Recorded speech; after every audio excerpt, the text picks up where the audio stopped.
Your show will go live in 5 seconds. 4, 3, 2, 1. Somebody to hear that.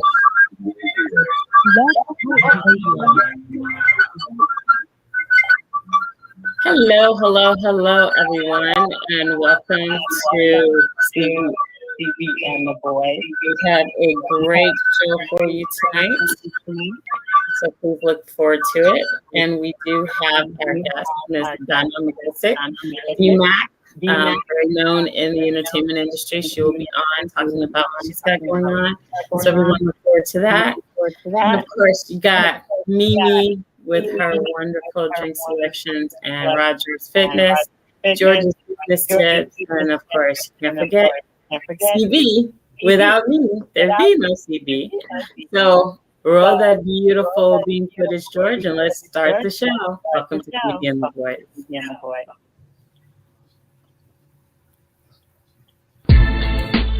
Welcome to CB and the BOYZ with Crystal CB Booker, George Biker Boy Holman, Roger Hawkins, and Mimi Acosta. Coming live and direct from YouTube, Facebook, iHeartRadio, Blog Talk Radio, and Apple Podcasts. Bringing you hot topics, interviews, live entertainment, and fun every Wednesday night, 11 p.m. Eastern, 10 p.m. Central. And now, prepare to get charged up with a whole lot of fun from CB and the BOYZ.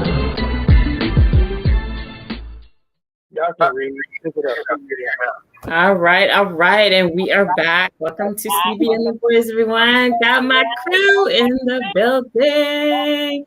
The fabulous Miss Mimi Acosta. CB.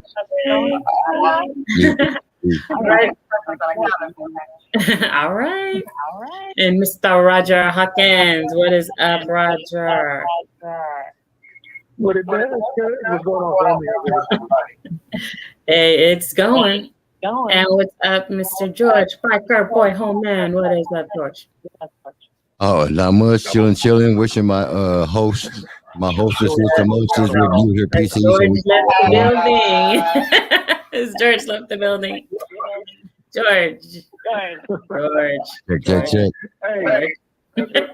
Oh, George. I just want him to know that Brother George got things to do, so we won't interrupt him. George. Wow. Well, okay. Well, all right. Well, happy St. Patrick's Day, everybody. Hopefully everybody had a great St. Patrick's Day. I know, it was a great time to drive if you are an Uber driver or a Lyft driver or Rideshare driver. So, hey, George is back in the building. What's up, George? Not much. Just wishing my hostess with the mostest there with me. Okay. Because of the feedback, your computer. I know. That's what I think. Just make up your own answers. Right. We'll have him mouth the words and we'll be like, okay. Yeah, he's going to have a lot of Yeah. Without a doubt. But what's your people? What's really jerk? Well, I want to apologize for everybody. Like in the beginning of the show, if you heard a lot of feedback, that was me. I forgot to mute my mic, so we're all good now. No feedback. Nothing but good feedback. It's all good. Yay. So just wanted to throw that out there.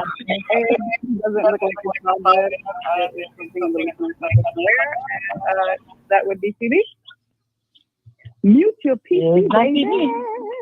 It is. So yeah, it is. He's saying that it's not, but it is. Yes, we can. Mimi, CD, and I can hear each other, so not sure. She must be coming from up above.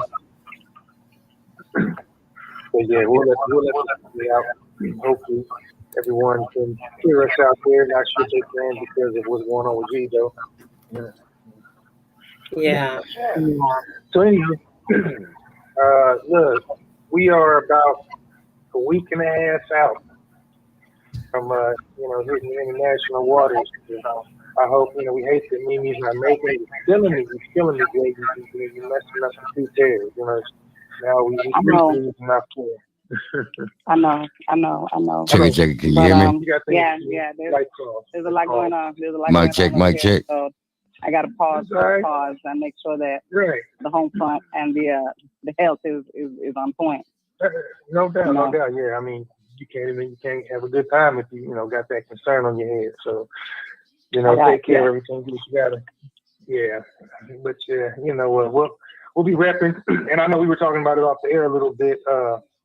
That if you could log in and all that, it would still be great that you could be in studio while we're doing our thing.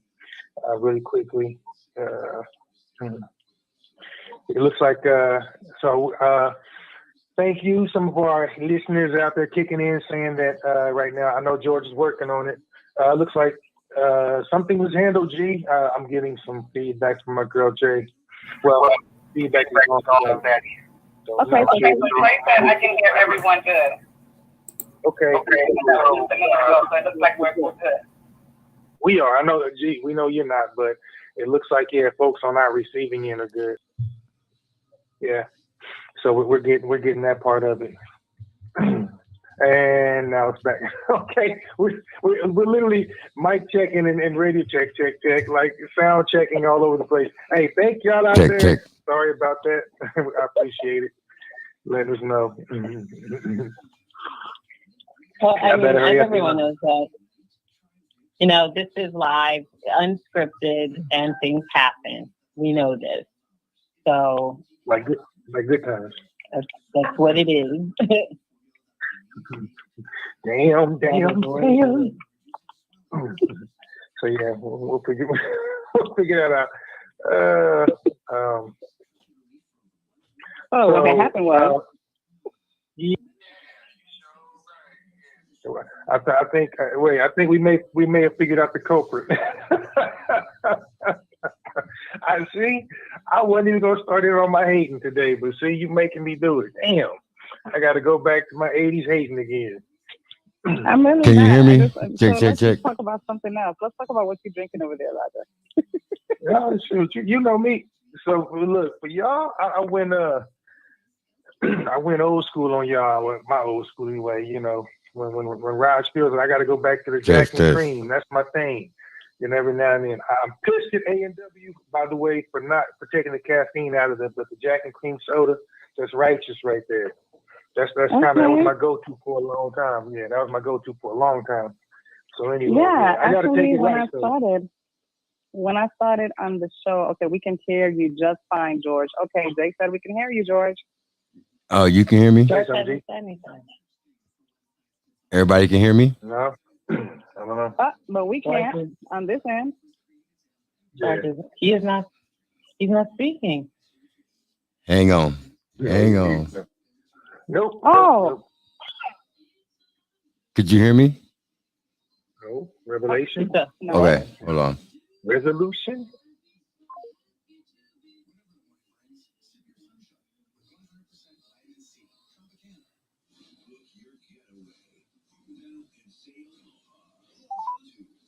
Blog Talk Radio. Welcome to Blog Talk Radio. Please hold and you will be able to listen to the show. Everybody can hear you, G. Everybody but us. Well, that looks like Facebook, so maybe not everybody on other platforms. Unmuted. Right.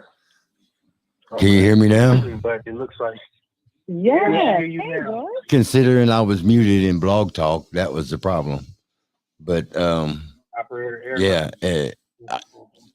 I'm not the one that usually unmutes all the microphones, but there's enough callers in there. Right. I didn't even see it. But CB, on the other hand, her computer is not muted because as I could hit it over here. If I can mute it, I can mute you from my end. Look what happened. See, now we have feedback. But if I mute you, Okay, if I mute you, now no one can hear you. You can talk all you want. Ain't nobody gonna hear you because it's your computer. What are you talking about? Your PC. No, it's not. No. I showed you. Okay, you're fine. Go ahead. You're right. How you doing, folks? You see, I had to switch out. I had to switch out the backdrop.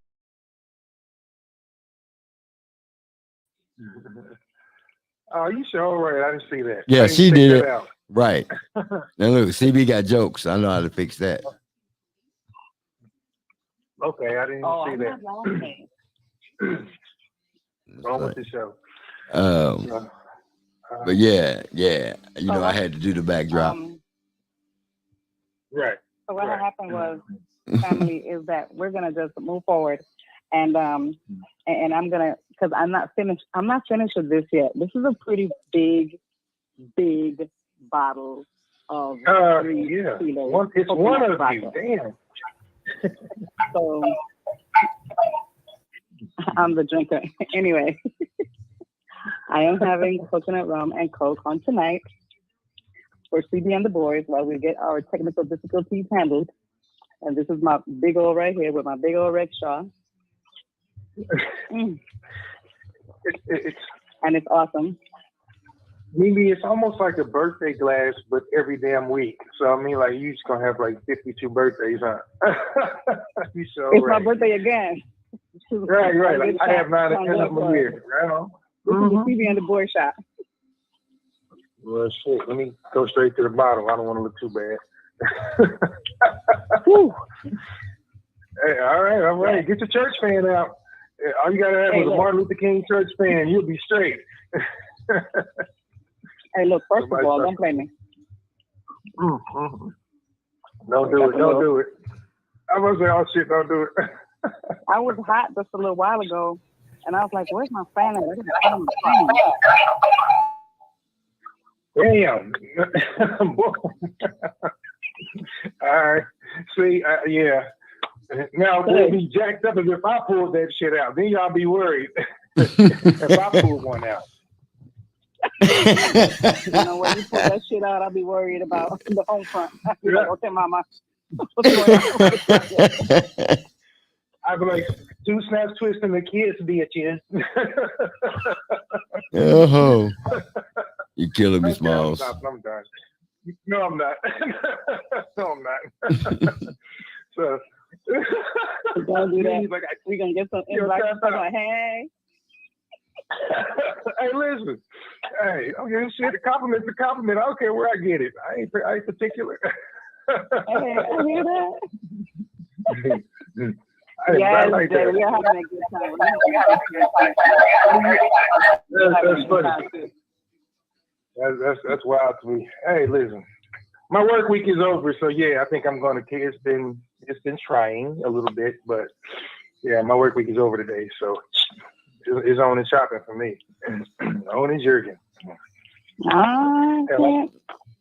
Yeah. I even got my content loaded. I think perfectly right.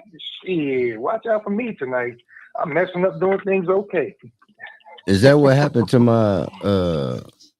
Yep, I see it. And yeah. Did you delete anything? Because I got a video that's missing. Our new intro. Listen, our new intro video. I don't know. I might have moved it. I didn't delete anything though. You can't let me play with toys. Where'd you move it to? Because it ain't here no more.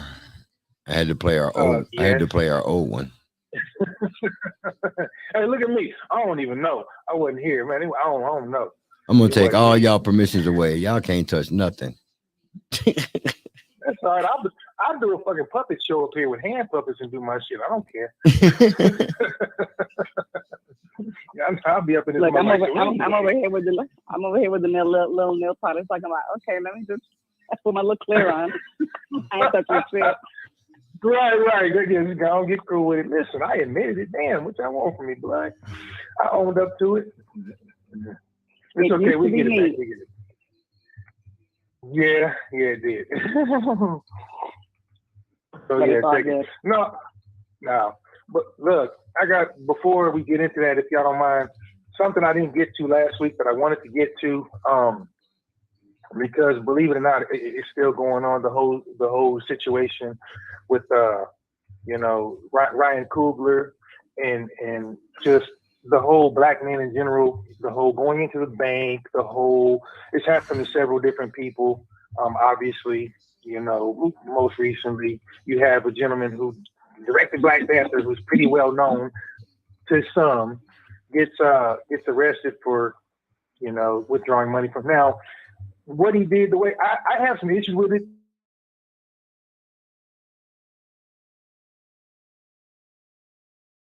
He went into the bank, tried to get money out of a large amount.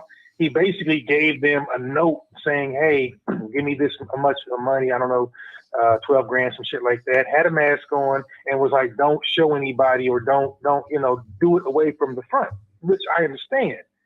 I think that kind of caused alarm. The young lady called the police. He was arrested. Yada yada yada.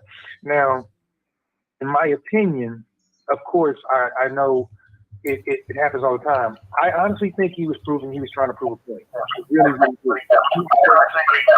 think he was just trying to prove that, look, even someone well-known who has an account, who has ID, if I go in there and look suspicious or look a particular way, watch what happens. So I think that point was proven.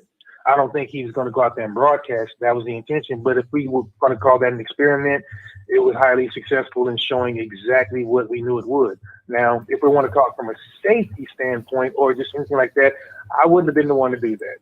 You know what I mean? If you know you've got that kind of bread, you can always ask for a branch manager. You can go into an office. There are lots of ways you can do that. I've done it. But it did prove that they still never suspect us of being legitimate when it comes to that. You're not even supposed to have that kind of income.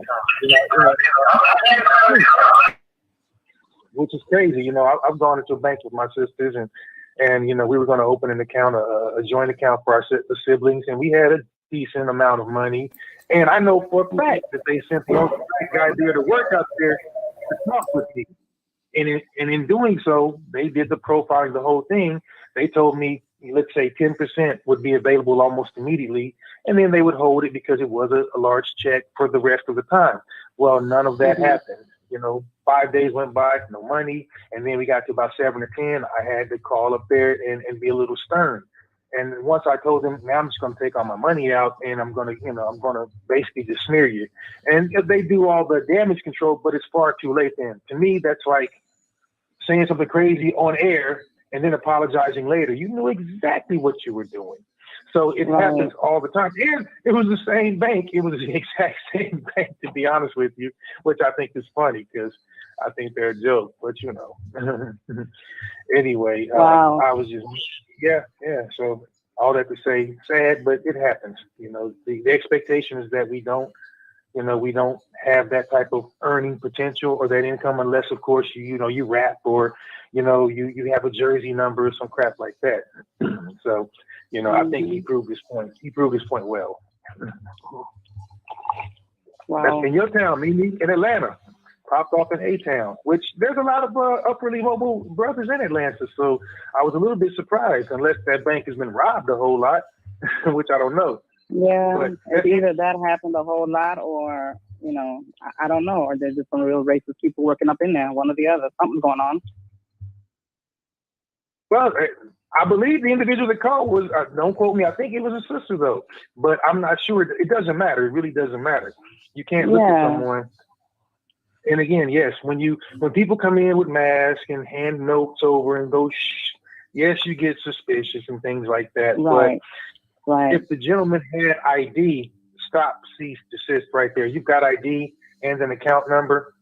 You know what? It's over. So anyway, at the end of the day, this is the thing, because I didn't follow that particular story with the whole mask thing. But my thing is, like you said, if you know that you're going to be taking out a large sum, first of all, I don't even want anybody in the line to know that I'm taking out a large sum. And you know that that's going to happen because they're going to do the whole counting thing. you know, That and, was and it. they're gonna put it in the little counter. It's gonna be like you're gonna hear that whole. You're like, oh shit, that person taking out my money. You know, so Right. you just So go into a damn office so they can bring an envelope and make it private. I think that's my point. I think that's why he did that. To me, I stand by that. It was an experiment because he knows exactly what you know. So he did the whole, shh, don't tell anybody how much I'm asking for and count it in the back. Really? Come on, bro. If you got that. Yeah. So yeah, I think he knew. I just think he was trying to prove a point again. He could have easily gone into an office and had that counted out. Nobody's looking out. Let me tell you something. In front of me. People need to stop testing. Whether it's testing the system, whether it's testing companies, testing employees, testing people. People need to stop with the testing nonsense, you know, and just do the right thing, period. It will alleviate a whole lot of the nonsense because people are just like, well, you know what, this person got away with it. Let me see if I can get away with it. Or they did it to that person. Let me see if they're going to do it to me. And then it becomes this big thing. Now, all of a sudden, you have people going to be in every state trying to walk into a place talking about, yeah, let me get $10,000 and shush, don't tell nobody. And it's going to create the thing is, but don't you agree that he had it? He had the money. It was his money. It was his account. So it shouldn't become a big thing. It should just be if someone has an account and they have that type of money, get it to them. I think, yes, I do think he was playing the whole experiment role, but it's not really a matter of let me see if I can get away with it as much as watch me prove a point, which brings about change. If enough people, you know, chirp about it, it'll bring about change. It was exposure. It was an exposure thing, and that's what he did. He exposed the bank and the people, and that's what happened. Mm-hmm. But I think I'm with you in that I don't think I would have maybe been the one to try that experiment just because sometimes police don't know, hey, you're being punked, you're part of an experiment, and your ass ends up on a slab. So I may test that a different way, but I do get what he was. That is my point. Where he was going with it. Sure, I get where he was going with it. You know what I mean? So that's it. It's just, you know, sometimes better him than me. That's all I can say. I'm not going to do that. I wouldn't go in anyway. I probably wouldn't go in, but again, I don't think you can get $12K out of an ATM very readily. I don't know. No. I don't make it a point to do that. No. So yeah. Oh, because it'll come out. It'll come out. Usually there's a limit on it though, and it's usually not 12K. But it ain't so large. It's like no. What'll happen is you have a limit that you can pull at one time. Then you have a daily limit. Right. Then you have a daily limit. Exactly. And depending on how good you are and your relationship is with your bank, you can get that daily limit to be pretty much whatever you want, especially if you got a lot of money. Yeah, agreed. Now the problem is your ATM may have a $300 limit if you go to one of them little bitty ones at the grocery store or whatever, or if you go to a big bank, it'll be like a $500 limit. So that means, and I've actually seen some that were a $750 limit. So even if it's $750, even if it's $750 at one time, even if it's $750, then you got to keep getting $750 over and over and over again until you get 12K. Okay, Just as long as your daily limit will allow you to get 12K. You can get 12K. You just have to do it in increments of however much that ATM will give you. If it'll only give you $300, then guess what? You got to get $300 a whole lot of times, and it's $3.50 every time you do it. Yeah, well, let me tell you guys something. I actually tested that system, and it tested to be true. So I needed like $750. So I took out $500 because I tried the $750, and it was like, oh, it's like over the limit. I was like, okay, let me take out $5. So I took out $5, and then I turned around and I took out the $250, and it allowed it. Yeah, that's the way it works. That's what a lot of people don't That's what a lot of people don't realize. There's a maximum you can take out at one time on the ATM, but then you have a daily limit on your account. You know, on the average, most accounts are like around $1,500, $1,000 to $1,500. But if you pay your allowance $1,500, you're gonna have to get it at, depending on that ATM, at $300 at a time, or $500 at a time, or $700 at a time. Right. Well, I think it was all, you know, resolved and whatnot. But in my opinion, the point was proven, the damage was done. So, needless to say, Listen, a lot of mask mandates been dropped, so folks going there with no skellies on, no mask up, all that shit. I don't know. I don't go into banks very often anyway, so I think it's a little bit ridiculous. But nevertheless, just wondering if if you guys had heard about that, if what you thought. Interesting, some of the stuff is going on in terms of just people are going off the deep end. Let's take Smollett, Jussie Smollett. Nate, did he get out? Does anybody know he got out of jail, right? From Empire, did he get out? I think he did. I think they got him on probation, some nonsense. But CB, tell me something. Did he go ape shit? Well, our wonderful guest is waiting in queue, so we need to go ahead and do our segment so we can bring our wonderful guest on so she can talk about this wonderful event that she's got going on. All right, Miss Wonderful. So, Mimi, what's on the drink list today? I did talk about it, but I'm going to talk about it again because this is the Shia. So, 3 kilos coconut vodka, guys, and I'm having it with Coach on tonight. I had it last week, but the bottle is really big, so it's really, really good because it actually takes me out of my little anxiety and makes me feel like I'm in the islands every time I drink coconut rum. So lately I've been feeling like I need to be there, so I've been taking myself to the island. So yeah. I bet you say that to all the drinkers. I bet you do. you need. Yes, I do. You need my backdrop so you really feel at home. I know. Just go ahead. Well, flattery will get you everywhere, any damn way. Hey, this is my backdrop right here. That's a front drop. I'm not touching that. Yeah, I'm not touching that. So that's where I'm at. So what is everybody drinking? Because you know how I do. I do my drink, and then I got to make sure I got to see what everybody else is drinking. Y'all already know me. I'm going for number 2. But hold on. Crystal Langford said that in regards to Jussie Smollett, he's in jail, she said. I thought he got out because he whined a whole lot. I do think it was a bit extra. Right on, girl. I think it was a bit extra to give him 150 because other people get away with worse, but he put on a performance in court, so I was just wondering, like, if they let him out. I can't call it for good behavior because he acted a whole fool in that courtroom. But he's an actor and a damn good one, so there you go. He got all the stuff he wanted. Look at that. He did. I followed the trial, and a lot of stuff didn't add up. Where he was like, "I'm innocent," and I'm like, "How?" When you weigh all of the evidence and everything that they had, it's like, dude, just admit you screwed up. Like, own your shit. Like, seriously. But you paying somebody to beat your own ass. I'm like, well, okay. At the worst, the judge should have been like, look, let somebody, you know what? Now I really do want them to beat you up and then been done with it. I don't know. It's goofy. People have gotten away with worse. Well, because before the trial, I was like, maybe he was set up. Maybe it was as he said it was. But the story kept changing. And when somebody changes their story, they're lying, plain and simple, because they forgot what they said before. Because one lie begets another lie, because you can't remember the first lie, so you continue to lie and until there's so many lies, you don't know which way is up. So when you listen to all the evidence that they had compiled against him, it was really hard to side with him. Like his family is going to be ride or die for him no matter what. We understand that. But you have to be logical and realistic. And when you weigh all the pros and cons and all of the evidence that they had, there's no freaking way that he didn't plan that. It was just none of the stuff added up. It made no sense. And then the 2 guys who did the deed, who were paid by him, they were pretty adamant. Their story has never changed. But his, on the other hand, has. So it was hard for me to say, yeah, Jussie, you're innocent. I can't, in all good consciousness, say that he's innocent. Look, Jussie just want a little. Look, Jussie just want a little time. Touch. It's okay. Leave him alone. But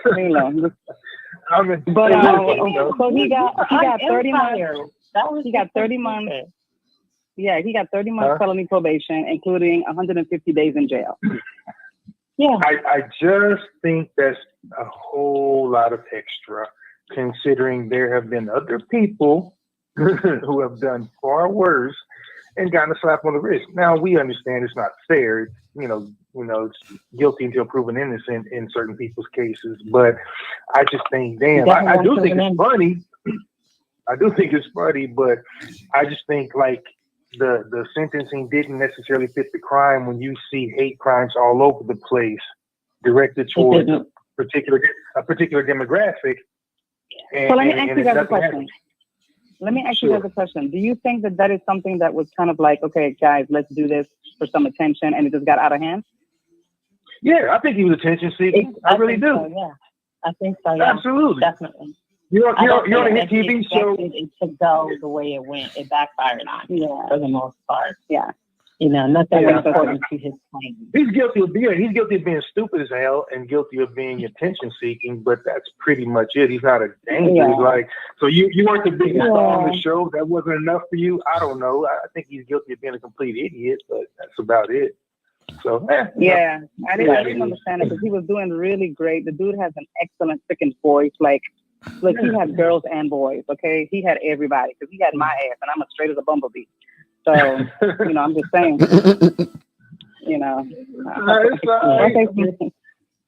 Well, now he got some think time in the think tank. Yeah. Right, that's okay. And hopefully he comes out bigger and better. And as long as you got talent, you're going to make it. That's just the bottom line. Come on now. He will, because we know that the industry, something like this, we're totally forgiving. Now, if it had been something different, maybe not so as forgiving, but there's still bounce back. R. Kelly-ish, like? There's a whole lot. That's a little bit more different. That's a lot bit. That's a whole different thing. Jesse definitely he definitely will bounce back. R. Kelly, yeah. He's too old for R. Kelly. He's too old for Robert. He's way too old. Shit. He's Robert likes his meat about 16, 17. He's too old for Rob. That's all I'm gonna say about that. I'm sorry, what were we talking about? My drink is broken. Yeah. Your fitness. The drink sounds like there's ice on, like the ice is the next up. You need to feel it. Feel that thing, man. I can hear the ice. Go ahead. Hey, let's get to it. Run it for me, G, and I will have some explanation today. We're working upper body. Rogers, one of my fortes. If you got some flabby and flimmy flam, then check this out. Rogers Fitness Tip of the Week. Oh, you meant the other video.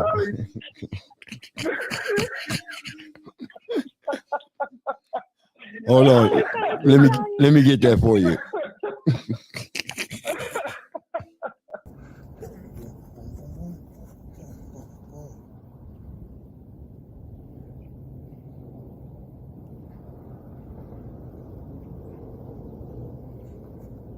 If you need to use your knees, feel free to do so, but don't cheat yourself. Same thing, full extension.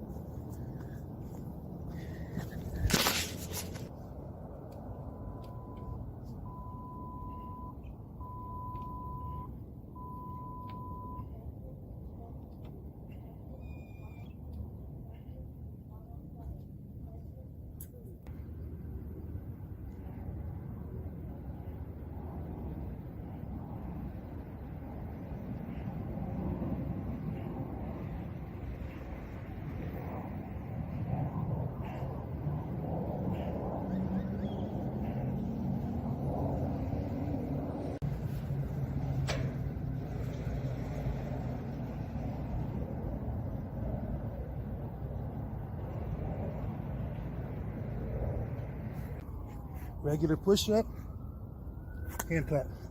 Push-up, hand clap. Push-up, hand clap. Since they cannot see.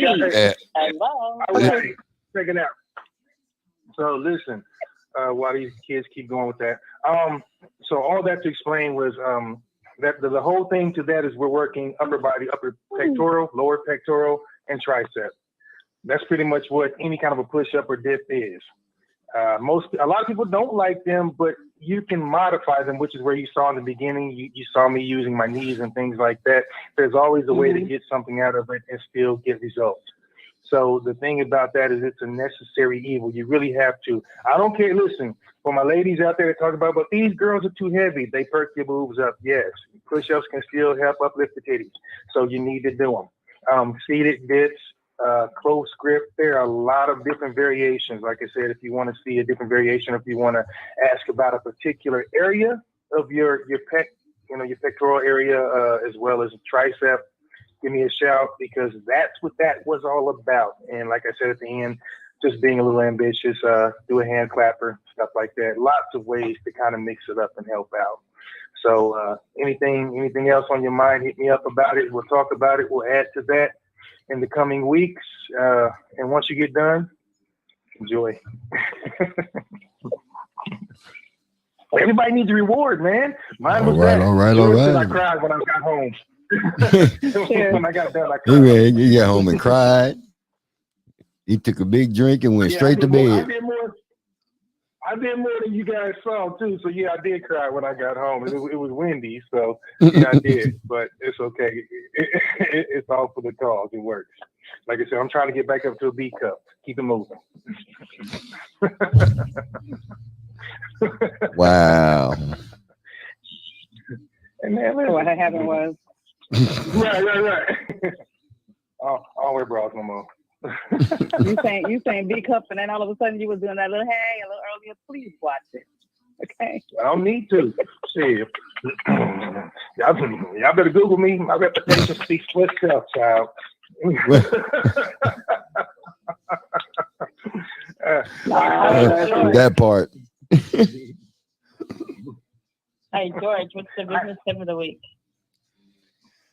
Well, so I technically didn't put a big business tip the week together this week. All right. So the biggest tip that I'm gonna give you right now is gonna be go to work. Don't be taking extra time off. Go to work. Just because you own it doesn't mean you get to take all the time off. Go to work. If you don't go to work, then how do you expect your employees to go to work? Go to work. Even if it's for a little bit, go to work. Even if you just show up for an hour, Thanks, Kim Kardashian. go to work. Here we go. Yeah. I like that. The hell off. Okay, go CB. Like I'm done. There are no words. That's the same thing Kim Kardashian told us women, because we women apparently we don't like to work. So she said we need to get off our asses and go to work. So yeah, up yours, Kim Kardashian. Anyway, by doing by doing what? Like first coming out with what, a video, and then maybe do what? Like what was she suggesting? Anyway, let's keep going. Go ahead. Well, I mean, work. but didn't she model? I guess we all should just go have sex tapes and become millionaires. How about that? Wasn't she a model? She worked them. Not doing the same. Hell no. She had a rich what kind of father. model? She had a rich father, and she had a sex tape with Ray. I thought one of them was a model. Song, by the way, called "I Hit It First." That sounds like Kylie. Was it Kylie that was modeling? Maybe it was Kylie. Yeah, and one of them was modeling. Kendall is a model. Okay, I thought they all did the modeling. Kendall's the one with Kylie. Kendall Kendall's are the not one trying to be a part of all this shenanigans. Yeah, Kendall's not a part of. They trying to stay away from this. She's doing her modeling, making her money. The only thing that people had issue with her is that she got where she is because she's a Kardashian. She didn't go on any ghosties. She didn't put in any dudes. Even Tyra Banks even said that. And so have all the other top models who had to pay their dues to get to where they are. Right. I'm gonna change my last name. I'm gonna change my last name to Latina Kardashian. Watch some shit in the next year. I mean, listen, Mimi, if you want to make a twerk video, I mean, are you in the right place to do it, girl? I mean, down there they probably got they all over Atlanta. Hey. Well, then you ain't gonna be like Tina Kardashian because you got to pop it, drop it like it's hot, and throw that bitch like a frisbee. Right. So if you ain't done that, all right then, we still. You got to throw that in a circle. You got to throw that thing in a circle. Please be still. Yeah. You know what? I know we got a guess, but real quick, let me ask you guys a question. Why is everybody mad? Isn't the rule of the industry not what you know, but who you know? It's not about who deserves it. It's not even about talent.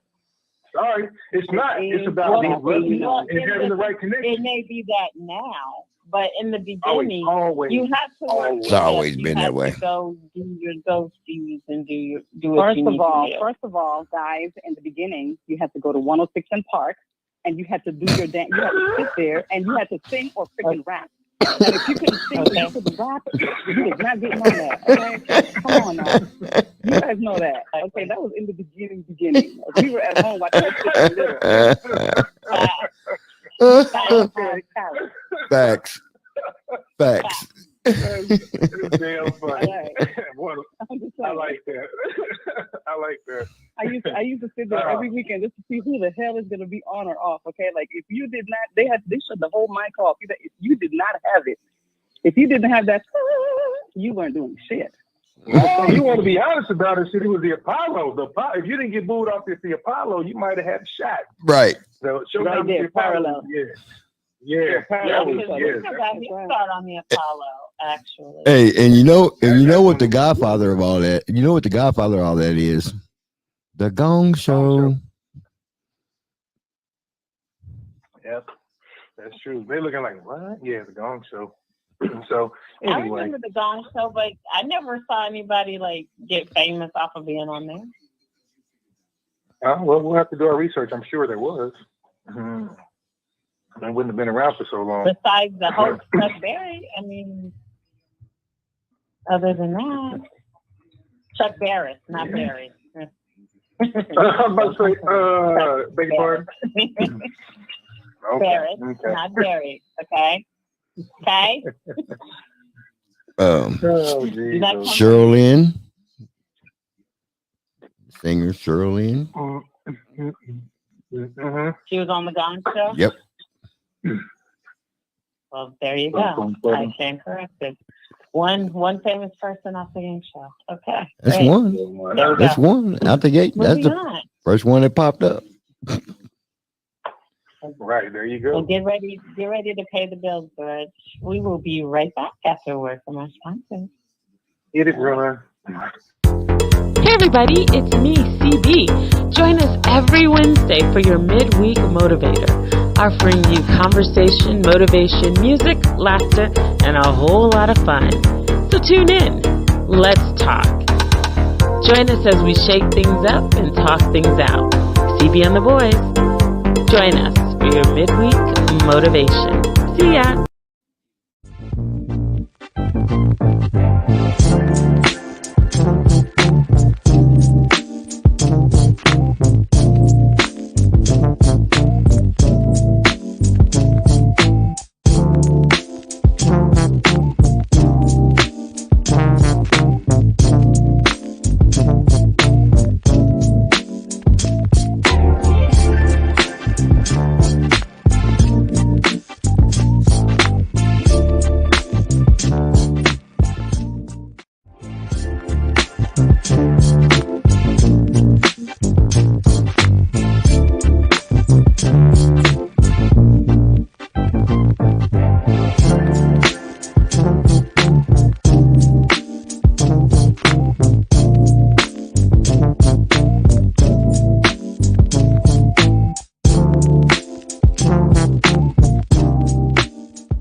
Hey, let me guess what? What? Another famous from the Gong Show. The one who got recognized from the Gong Show. The late, great Richard Dawson. From the Family Feud. From the Family Feud. Yep. He was a pianist. And he played the piano on the Gong Show. And that's what got him recognized. Wow. Really? And what year? Because he was also on Hogan's Heroes, which was way before the Gong Show. It was I'm a film critic. Don't debate me on that.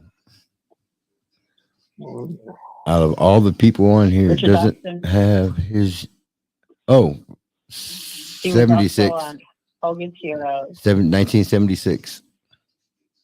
I was such a baby girl. Hogan's Heroes was in the 60s. And he was also on Family Feud. I know. He was on Running Man. That's what really counts. That's what really counts. Running Man. All right. But Family Feud got him off the Gong Show. From the Gong Show. He may have been a pianist on the Gong Show, but he was on Hogan's Heroes well before that. I mean, yeah, I understand. So he was already in the industry. No, I understand that. He was already famous. But what I'm saying is our point was, we were saying people that got famous after being on the Gong Show. He was already famous. Well, I don't know if on the Gong Show. I don't know if you call it famous, but he got Family He Feud. was on Hogan's Heroes, which was a show. Richard I know. Tongue everybody down. Well, I know. All I'm saying is he got Family Feud from the Gong Show, from being on the Gong Show.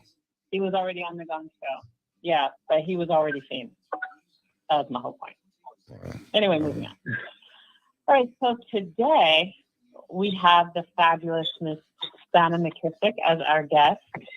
And a little about Donna. She is the CEO of BMAC Enterprises, which is the parent company of Entertainment Exchange of America. And it's a networking vehicle for established and indie filmmakers, producers, directors, talent agents, sport figures, and fashion designers.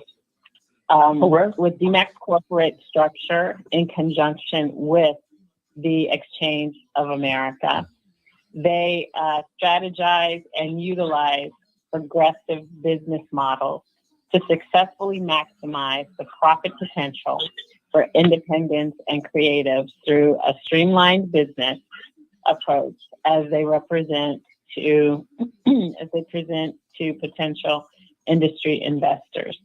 And their mission is to positively impact the professional trajectory of talented individuals whose work often goes overlooked, connecting them to influential leaders in the entertainment industry and professionals who possess the real connections needed to take their careers to the next level of exposure, support, and celebration.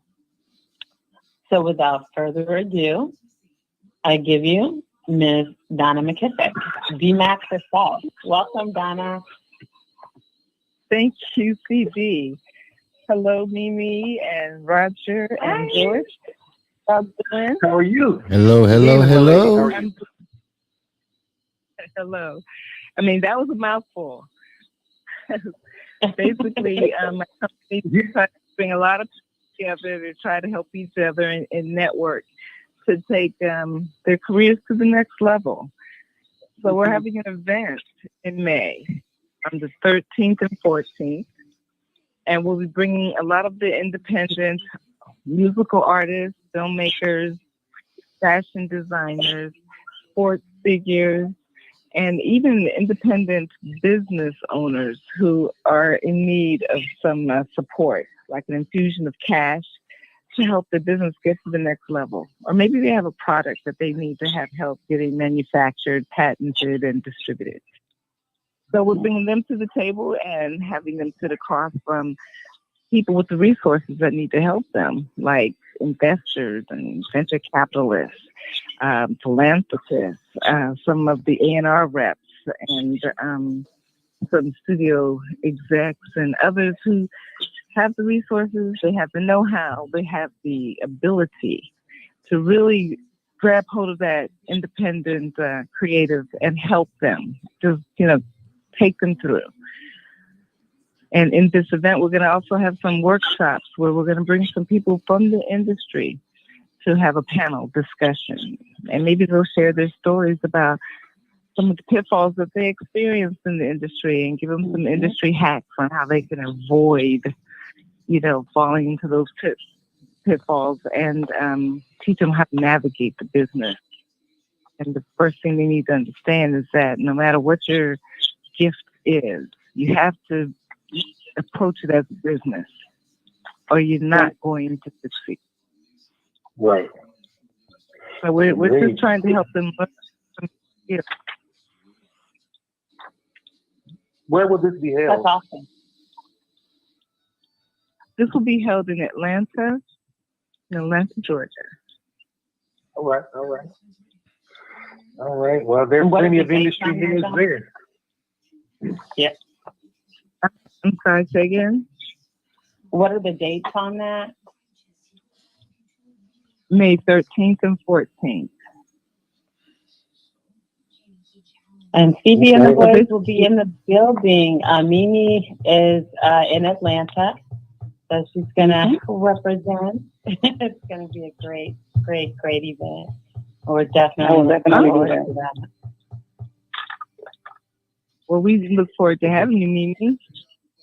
Yes, definitely. And this is actually going to be this is the first annual, correct? Correct. This is my first attempt at we are going to try to have it rotated annually and even rotate the host. I'll always have my company oversee that support to whatever company wants to come and host it, because this year it's going to be a holistic approach to all entertainment spaces. Next year, the host, they want to concentrate on one area of entertainment. Like it might want to concentrate on just TV film, and we'll focus everything that direction, or maybe just music. We'll just focus on that. So I'm going to leave that format up to the next host next year on what they feel that they're being led to do. This year, I just felt very much like we needed to start the first annual event from a holistic approach involving all spaces of entertainment and bringing in people to get that springboard. Some people will stick and some people will drift. So that's how you will know, is by having everybody on the platform. And you're going to have people that really want to stick around and support and be there year after year. You're going to have people that are going to say, okay, I'll pass and I'll just do my own thing. Whatever. It's all good. That's not something that we have here in Georgia very often. So I congratulate you on that move. That's a very, very good move. Thank you so much. Thank you for your support. I really appreciate the time you guys will get to promote my events on your show. Because y'all sound like you're having so much fun. Interrupt. You never know what's going to happen. And that's right. And that's, go ahead. No, for sure. And the next time my thing is that we are all in the industry on different platforms for different reasons. So you can definitely, if you have any flyers or you have anything that we can post on our social media, we are very big on supporting. So don't hesitate to send us the information and we will put it out everywhere. Absolutely. Yeah. That's the best. I will be sending you that. Thank you so much. So this is the format of how the event is going to take place. We start Friday night and we'll have a meet and greet with some light hors d'oeuvres and some live entertainment, where the people who are early bird registrants will come through and start just meeting some of the people that are going to be involved in the event. We do have some celebrities that have shown interest, and I'm getting the LOIs put together so that we can have some good representation from across the whole entertainment industry. And we'll have some come through Friday night, but they're going to really get concentrated on Saturday. But we'll have workshops. We have about 7 tracks, and we'll have panelists in each track. So we'll have a TV film track, a musical track. We'll have fashion, sports, and all day long, we'll have probably an hour session for each track. And all day long, there'll be different panelists that'll be discussing different parts of TV, film, or music. You know, for instance, tracks may be talking about the director's cut, and we'll have some directors there teaching them how the director's cut works and why, editing, and what does being a director mean to them. So since, people in the industry are going to get a lot of information, a lot of knowledge will be shared. And Saturday night is how we culminate the whole event. We'll have a invite on red carpet, formal black tie sit-down dinner. And we're going to feature some of our independent artists. We'll show some trailers for some up-and-coming movies that'll be coming out. We're going to have a fashion show with our new fashion designers and their new line for that season. And then after we eat, we're going to just dance the night away. Nice. Sounds like fun. Sounds like we're hoping for an amazing event. Thank you so much. And now with everything, we're going to need some support. So we're looking for sponsors. If there are people out there in your listening world, if they are interested in sponsoring the event, I encourage them to go to my website, www.dmacenterprises.net, and click on the Summit tab, and it'll tell you more details about the event and give you opportunities to become a sponsor. Right. So, do you have any success stories that you're that you use in any of your events, or is that what you're actually opening the doors for? Because I know I'm assuming that it's kind of a ground floor getting in and getting started, but up to this point, I'm not sure how long you've been in this particular business or industry. Maybe you can, shed a little bit of light on that. But yeah, again, do you have any particular success stories of people that have, you've worked with and you've helped take the necessary steps to level up, as it were? I have been doing the Entertainment Exchange of America for about 7 years. Okay. And prior to that, parent company, DMAC Enterprises, was concentrated more on the music side. And then I started writing content and doing film myself, and moved over into the TV film arena, and then started getting musical artists coming to the company, and fashion and sports. Because we are brand ambassadors, we get a plethora of folks from the industry need that kind of support. So I know that the event is going to be, the event is going to be in Georgia, but you are located where? Also in Georgia? Yes, ma'am. I'm also here in Georgia. Where have you been all my life? Just waiting for the day. I was about to make. I have been doing this for, like I said, 7 years, but it's been one-on-one. Okay. I wanted to upgrade and do it more on a grander scale so that we could impact more at one time. Because it's always just this one-on-one, one here and one there. I wanted to do something on a grander scale so that more people can be impacted, more people could be blessed by having the resources coming to them. You're doing that, and you're doing that. Look, that's like at the perfect point of even credit dropping. It's like, okay, 7 years, let's go. I'm really proud of you, and I look forward to supporting your movement because it's well needed. Mm-hmm. I mean, we all do that on grand scale. It's crazy because I do that too on a personal level. So to hear you say, this is what I'm doing to this magnitude, I'm really, really proud of you. Thank you. Thank you so much. Yeah. Go ahead. No, I was just saying, I agree. I concur 100% with Mimi. You keep doing what you're doing. Yeah. Thank you. Thank you all. I appreciate the encouragement. I just had a real desire in my heart to be the change that I want to see.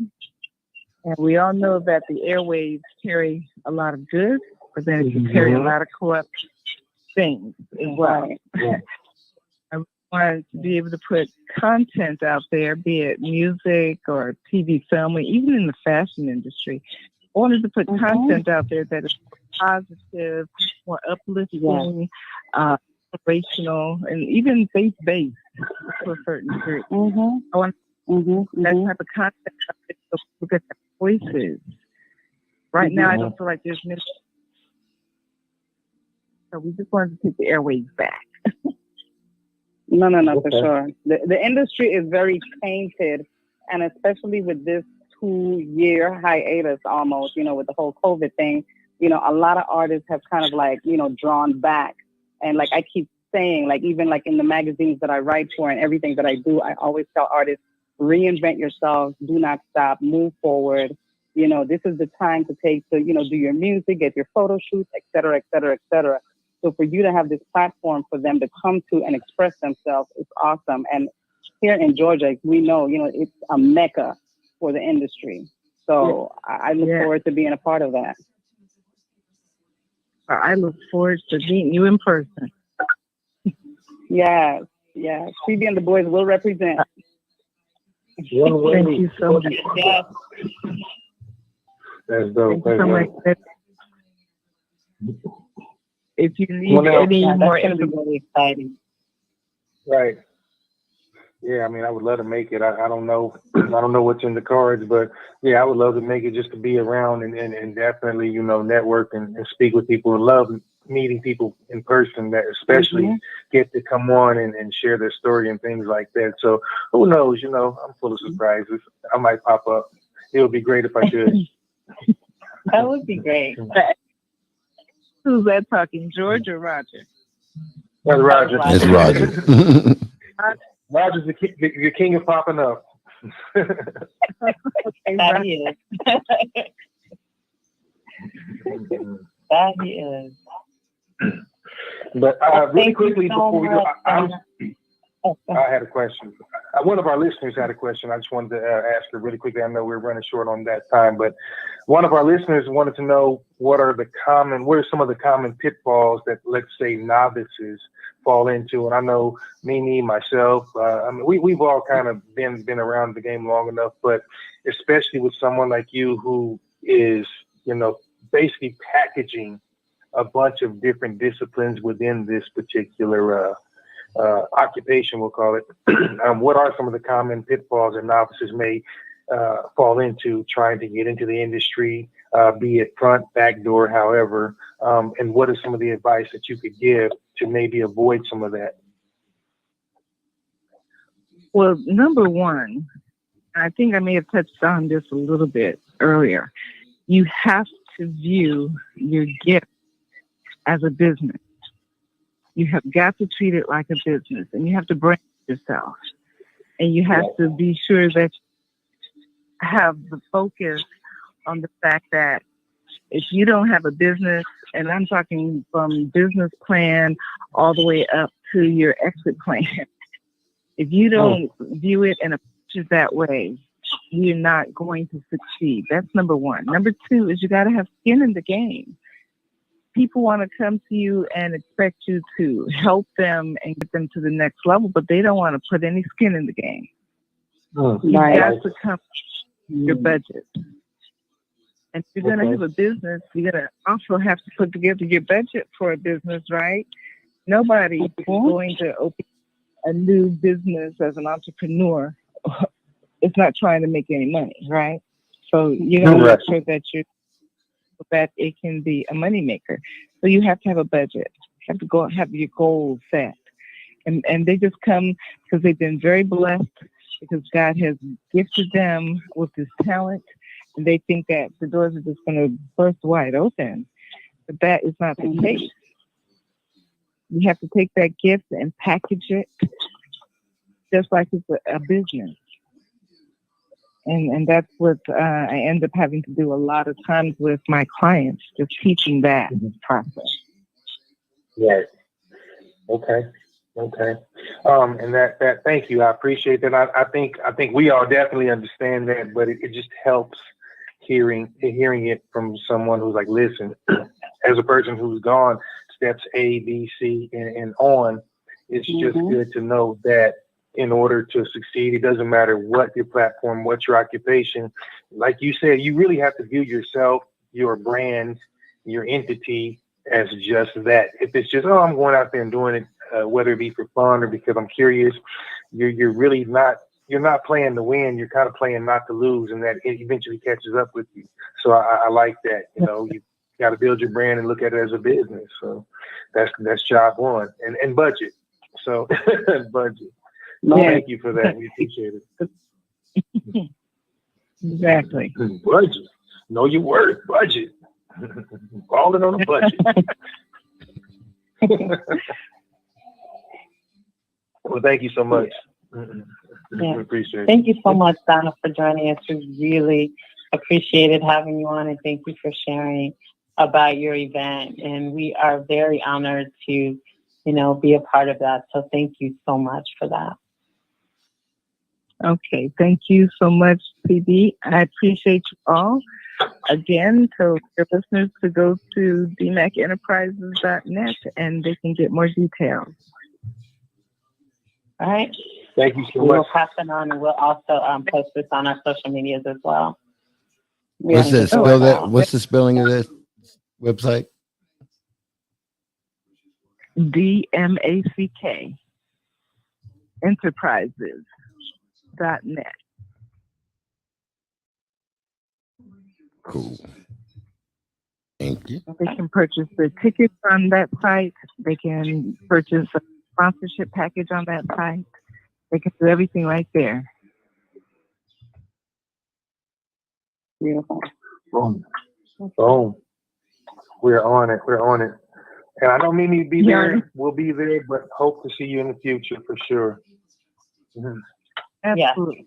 Yeah, definitely. Maybe you can join us next year when we do our second annual tour. Huh? Oh, yeah. Oh, hey, that part. But I was gonna say, I'm sorry, Donna. I was gonna say something because I am Puerto Rican Caribbean, right? And I have this thing with messing up people's names to the bone marrow. So how do you pronounce your last name? McKissack. McKissack, as it is spelled. Okay, beautiful. Yeah, McKissack. That's why they call me D Mac. Right. Yes, I love that. Donna McKissack. All right. Yeah. Well, it's been right, nice, and I look forward. I'm going to look for you personally when I get to the event because I am definitely going to be there. Oh, I hope you do. I hope you do. Yes. I'd love to hurt Yes. you. I'm going to reach out. I'm going to reach out before that so we can network a little bit. And like I said, I'm going to take your marketing, whatever it is that you have, and throw it up on the social media because that's what I have on my social media is everything Atlanta. Actors, models, dancers, entertainers, movie, TV, music, everybody's on my social media. So yes, I'll definitely share that. Great. Yeah. And invite them to the event because we wanted to have as many people from the industry as possible there so that they can really help these independents understand how this business works. Definitely. All right. But thank you for sending me. All right. Thank you again, Donna. Okay. And we look forward to it. So thanks for joining us tonight. Hope you've enjoyed the show thus far. If you want, you can hang out and listen in or... But y'all have been cracking me up. Yeah, you never know what's going to happen on our show. Yeah. But I'm going to bid you good night because it's way past my bedtime. Thank you for having fun. You're welcome. Well, have a good one. And please feel free to call in anytime. Okay, thank you so much. Good night. Bye-bye. Good night. Good night. Bye-bye. Bye. All right, everyone. That was the wonderful D-Mac, Donna McKissack. So hopefully you guys got a lot out of that and you're going to support this great event. CB and the boys will definitely be in the building. We'll have representation. So look forward to that. Now, moving on to our topic tonight. What is the topic tonight? The topic tonight is we posed the question. And the question that we posed, do you guys women, the question we posed? Yes. Do women need a mate? Correct. Do women need a mate? Right. And what prompted this? Okay, so now y'all know that I've been on these dating sites, and which I'm getting off of. You'll be happy to know I'm getting off. Yeah, right. But one of the last, no, seriously, one of the last interactions was this guy told me, "I'm your husband," and I was like, "No, you're not." "Well, I'm going to be your husband." "No, you're not." "Well, the Lord told me you're my wife." "Well, the Lord lied to you." And that's basically how our back and forth was going. I already knew that was not going to work. He tried to Steve Harvey with Marjorie on your ass. That shit did not work, did it? Yeah, it did not. It did not.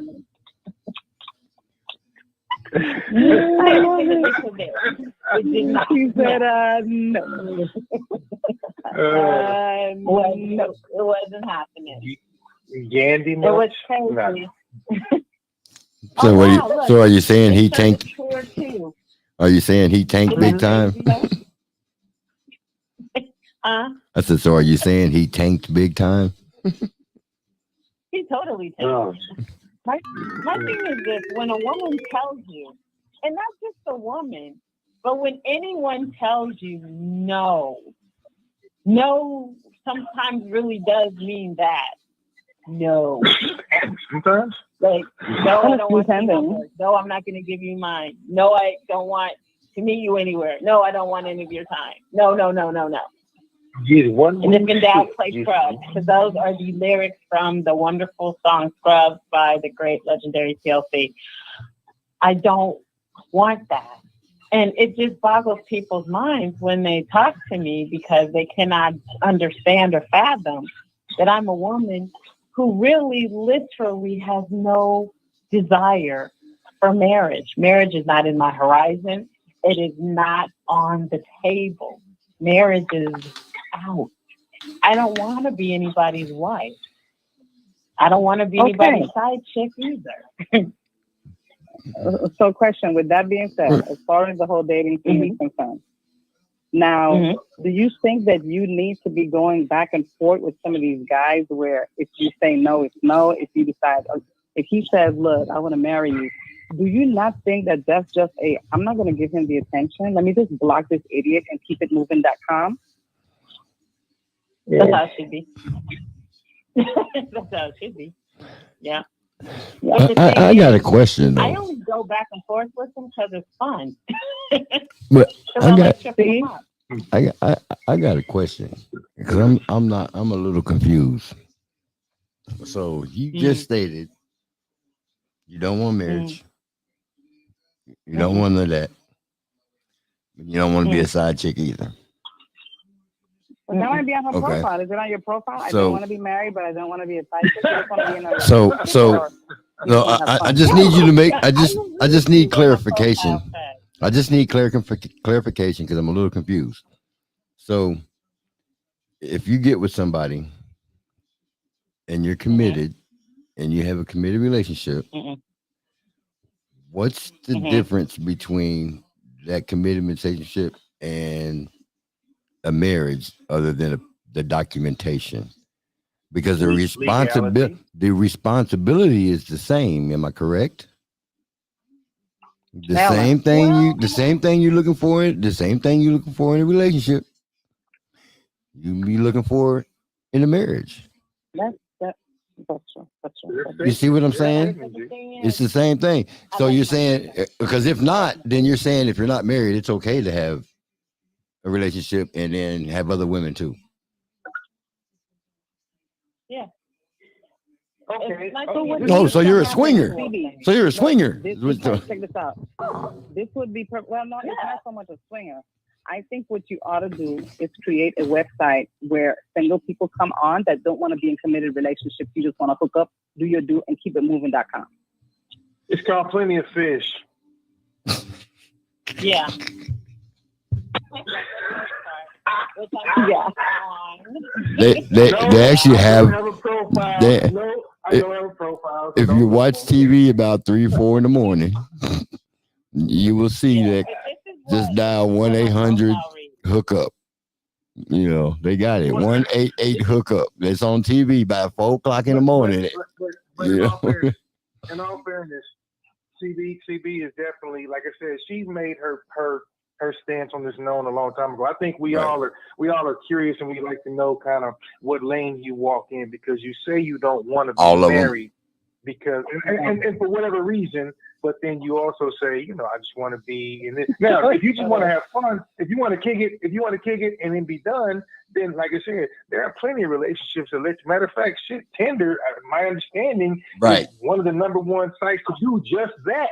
Right. So why do you get these proposals from people who are supposed to be trying to just hook up? Because I know I'm not propositioning if I'm trying to be in and out and gone at the end of the night. Because she got her little cute Red Bull picture up there, and they'd be like, ew, I want some of that vanilla ice cream. Yes.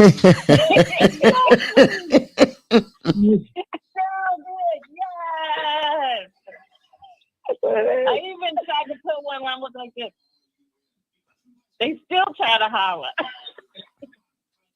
Well, understand, like it's really. You need to change. You need to put this tagline on your profile. It says, "Stick and move." That part. Don't stick around because I ain't cooking breakfast, motherfucker. I mean, wait, this ain't after show. My bad. That's why I don't drink, because it's bad for my legs. Because they tend to open. What? And then I turn into Oprah. Wait a minute. Did she just say that out loud? Stop the music. Hold on. The doors of the church are open. Hold on a second. You guys, okay. Check this out, right? When I had my room, already booked on the ship, before I found out that I have to be vaccinated to be on the ship, my room was going to be 2 doors away from my sister. So I thought that I was going to be able to have a little handle on something to make sure she's not really doing the most on the ship. You guys need to make sure she's not doing the most on the ship. So I'm going to have her throw it in the brig. Between you and the walls, hell no. Every time we go to bed down for the evening, I'm gonna call the captain. I'm gonna be like, "Come put this one in the brig, please. We got one need to go in the brig till morning." Hey, that's why mine is on a different floor from all of y'all. My shit's somewhere different. I'm on another part of the ship. Come find me. Hey, it's a ship. It's a boat.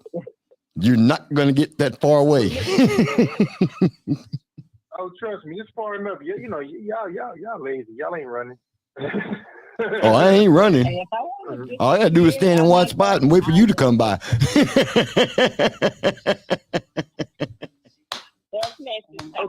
I looked at the ship, the schematics of the ship. It's pretty big. This is it. All right. This is it. Behind me? Yeah, it's huge. That's it. That's the actual ship. That's our actual ship. Well, into the sea. Because there's no ship in Kansas City, so I kind of fixed that. No, but yeah, that's our. I didn't just use a random ship for the backdrop. That's our actual ship. Right. Yeah. So here's my question, because I guess to CB, because CB is the most outspoken when it comes to this particular subject, and she's very, very, kind of the antithesis of what women are taught to be. My question to you is, she's experienced as hell in her little department, I mean, it is what it is. My thing is, if that's what do you put up there? What do you post? Because again, either somebody ain't proofreading your shit or something, because you get the same type of people. And apparently, no. And see the picture, they're like, I'm gonna talk to her anyway. I can change your mind.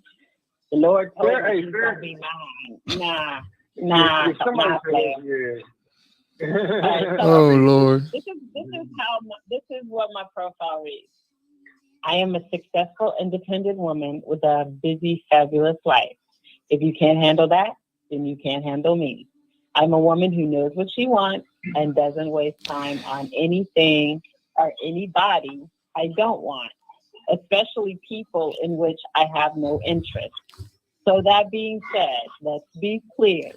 If you message me and I don't respond back to you, don't take it personal. Take the hint and move on to the next. Continue your search for that special someone because I'm not the one for you. And I'm clearly not interested in you. So just move on. It is what it is. This is the problem. That's the problem right there. Just stop. That's the problem, is your profile. You know why? Because you know what you just did in that paragraph? You know what you just did? Every man on your dating app, you have just challenged every man on the dating app. You challenged every last one of them. They're like, "Oh, I'm going to get this bitch." As soon as they get through reading, the first thing they're gonna say is, "Oh, I'm gonna get this bitch. I got this bitch." Hey, beautiful, how you doing? You challenged every man on that app. You got super in depth for okay. Now let me spin this. I have a question, and this is kind of getting into our subject tonight, but this drives me absolutely bonkers. Why do women feel the need to say if you can't handle, if a man can't handle, blah blah? Let me tell you guys something. As an adult, as a grown ass man, one whole grown man, 100%.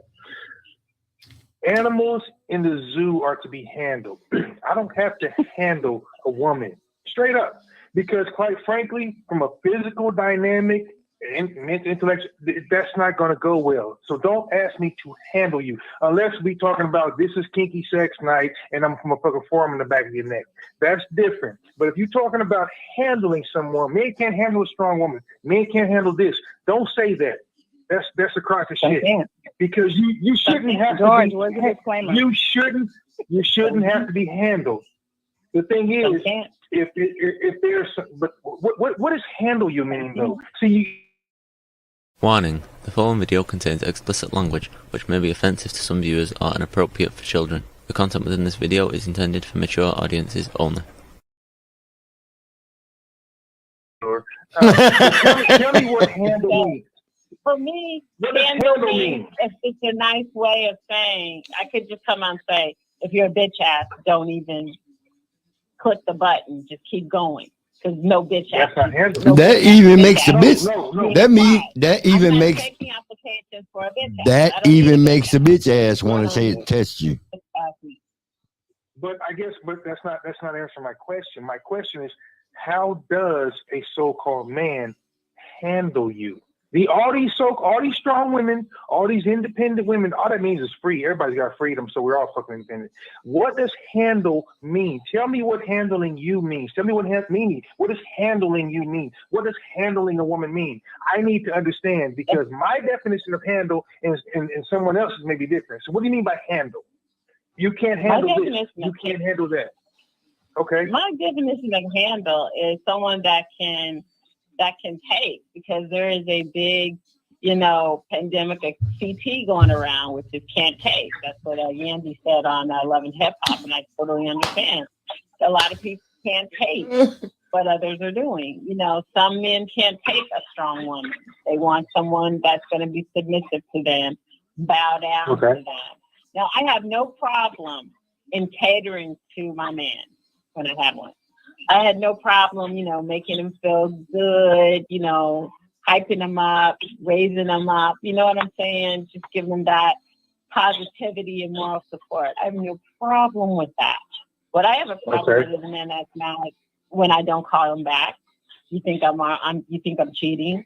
When you see a picture of me with, say, I don't know, Snoop Dogg, and you start to question if I was messing around with Snoop Dogg, like, what? Just because I took a picture with him? Or if you see me with another celebrity and I'm in a picture and you think in your crazy mind that I'm cheating with this celebrity, like who in the hell Those does it? those are And then insecure you men. text Those are right. insecure men. Not done. And then you text me that you can't handle this relationship because I'm doing too much. And you saw the pictures of me with celebrities and you can't handle that. So I need someone stronger than you. And that was the text that I received.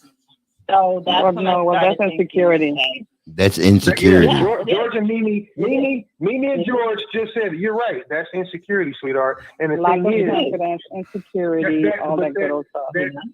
That's not about, but the whole handle things. Let me say something. That's going to make you guys shake your head, smile, agree with me silently, maybe verbally. I don't care how strong. I don't care how strong, how independent, how whatever you are. Every woman needs a man. If she's one of the women, every woman needs a man who can tell her, "Shut your mouth and sit down. I've got this." It's not disrespectful. It's called, "Let me do me and take care of you." That doesn't mean you're not capable. It doesn't mean that you're not handling your business. If we want to look at equally yoked, for an example, that's fine. You guys have to be, kind of cut from a similar cloth and of a similar mindset. But you need, and I said need, you need a man to tell you sometimes, shut the fuck up. But you need a man to say, "Sit down. I got this," because you can get extra. But that just means I got you. If you don't trust me, that turns me on. I know it does. I want to be manhandled. I want to be thrown on the bed and violated. That's what I want. Yes. Bring it on. Yes, that's what I want. Yes. Woo! Woo! Like to make your head blow off. Woo! But you know what? I'm not mad at you. I can appreciate the fact that you and a lot of other people, you admit it, a lot of other people think it, you say it. That's fine.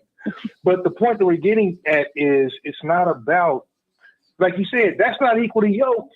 If someone's insecure and you're in a position in life where you do a lot of things that someone without the testicular fortitude or security can deal with, if you're worried about little things like that, you'll never achieve anything great.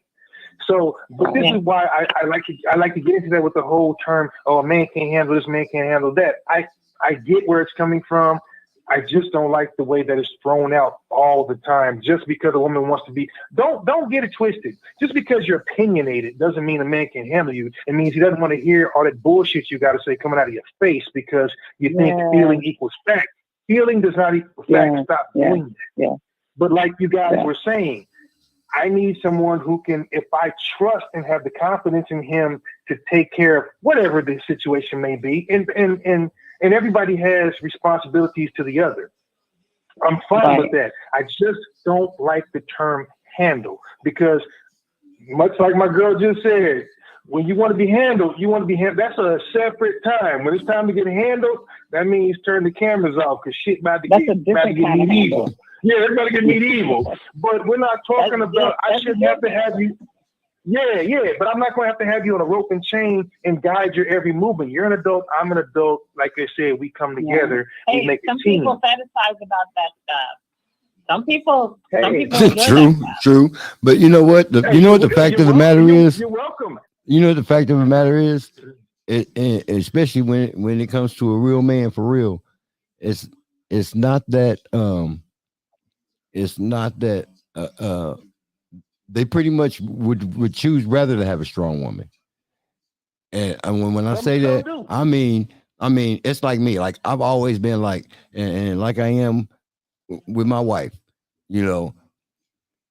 she wouldn't be my wife if I didn't think she could handle herself. Okay. Right, I got you. You know what I'm saying? I will do for somebody that can do for themselves.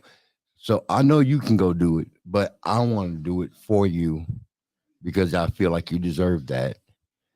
You know what I'm saying? Right. It's a strong man wants a strong woman. You know what I'm saying? You know, if I die tomorrow, is she gonna be able to take care of business? Is she gonna still be able to take care of home? Yes, I know she is. I know she is. Not she gonna. I'm not worried that if I'm not there, she gonna fall apart. You know. Right. So the being a strong woman is attractive to a man. But what you've done with your profile is challenge the man. I dare you. I dare you. I'm going to challenge you now. I dare you for a week. Change your profile, and all you need to say in your profile is, "Hey, what's up? You look.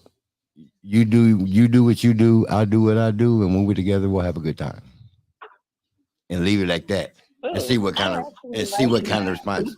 See what kind of response you get then. She's still gonna get all kinds. Because this is the thing. Those are the guys that want her to say something anyway.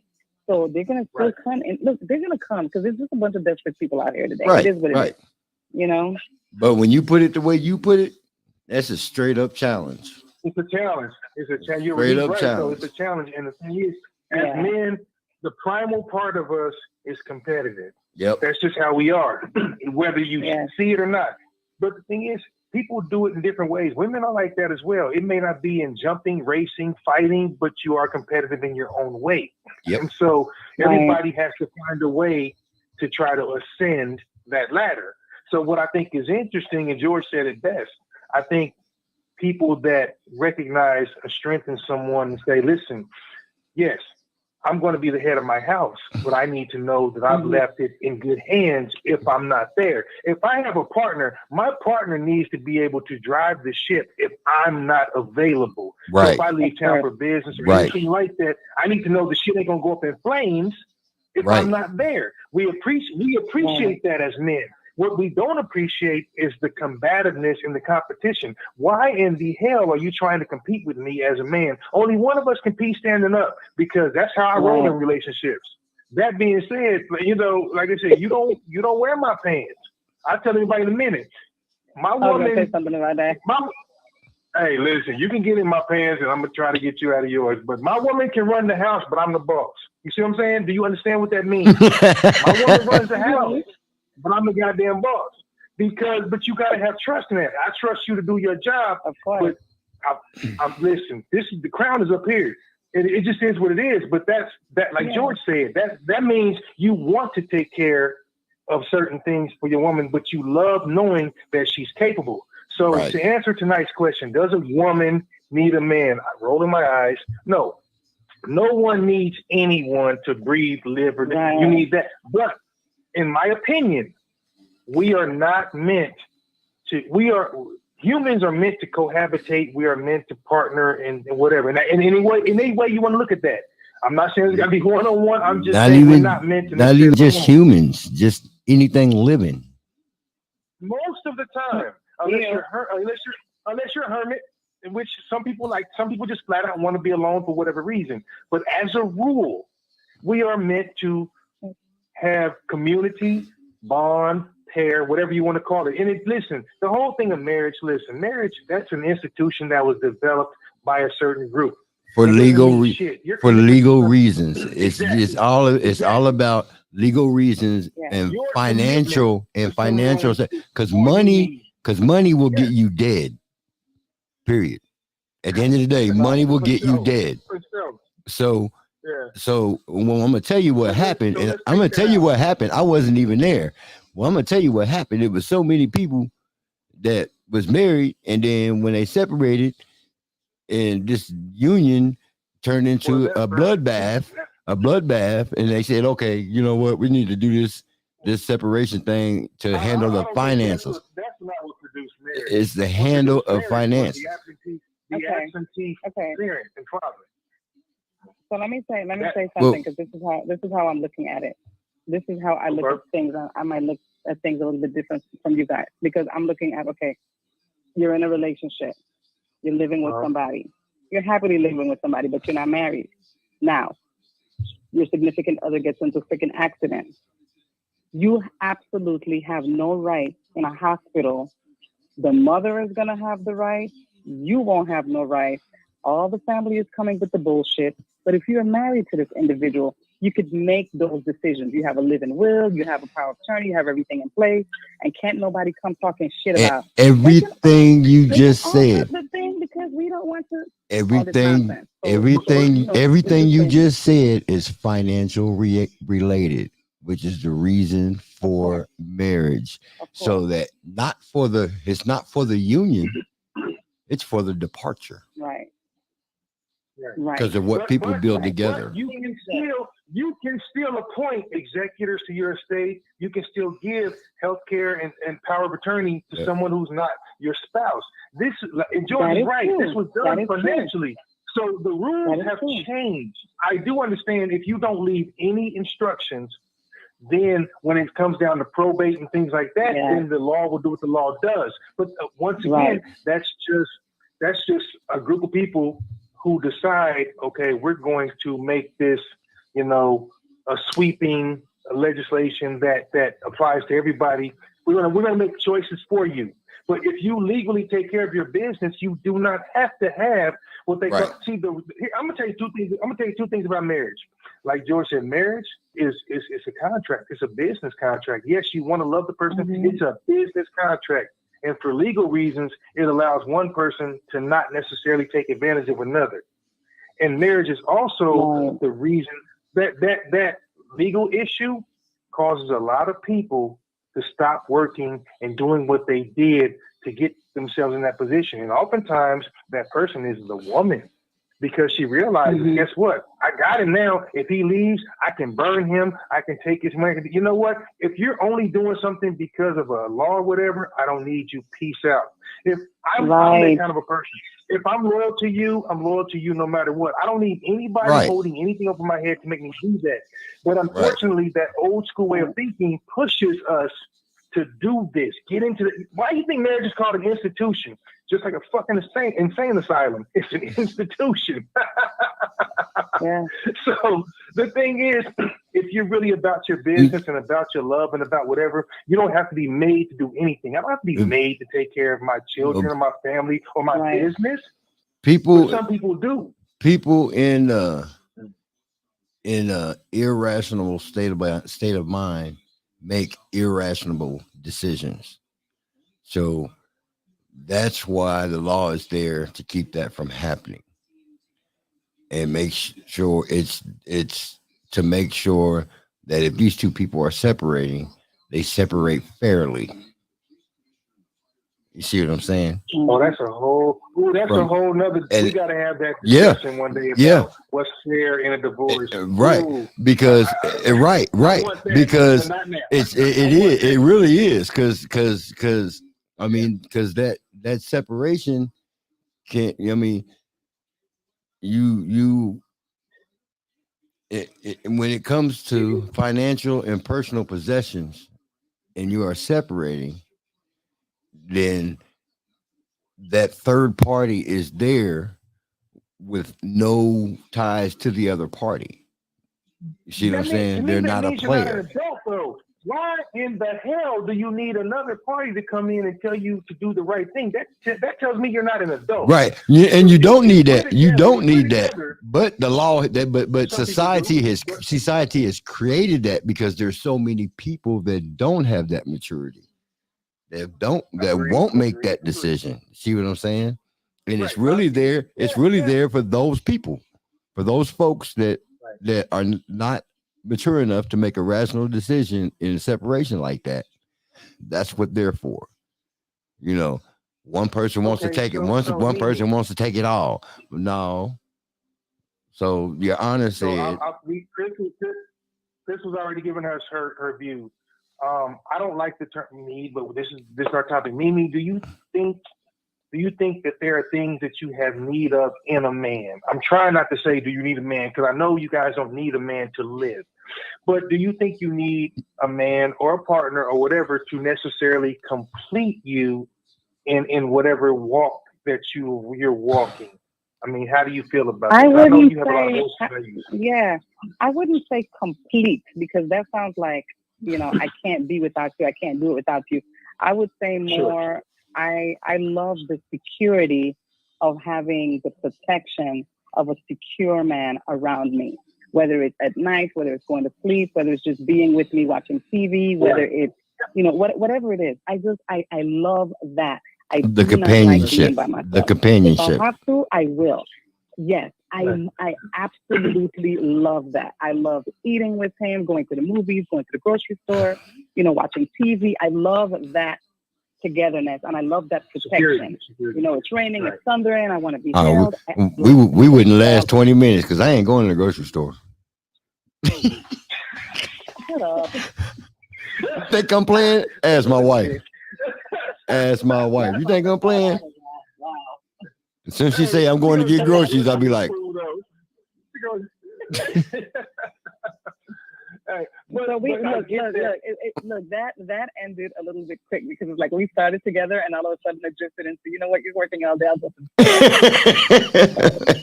I get it. Hey, for me, the grocery store is the deal breaker. When I used to go all by myself, he's like, "Shit, you are that chick. You gonna make that happen. You know the grocery list. You know what we need every day." But you know what? You know what? I say it before and I say it again. I say it all the time. Women respect strength. And it's not just, people think it's just physical. Yes. It's not just physical. And strength comes in a lot of ways: physical, financial, emotional, mental. The one thing that someone may require of you may not be the same as another. That you may, listen, I've seen plenty of upwardly mobile, successful women, single or divorced or whatever, who are like, really, I don't need you for anything except, like you said, companionship, conversation. I like to have a good time. I want to laugh, et cetera, et cetera. These are my sisters who make it to a certain age. Maybe your kids are grown. Maybe you're the second part of your life. But these are the women that know what they want. And I find it very, very interesting when they say that. But the simple fact of the matter is women still respect strength.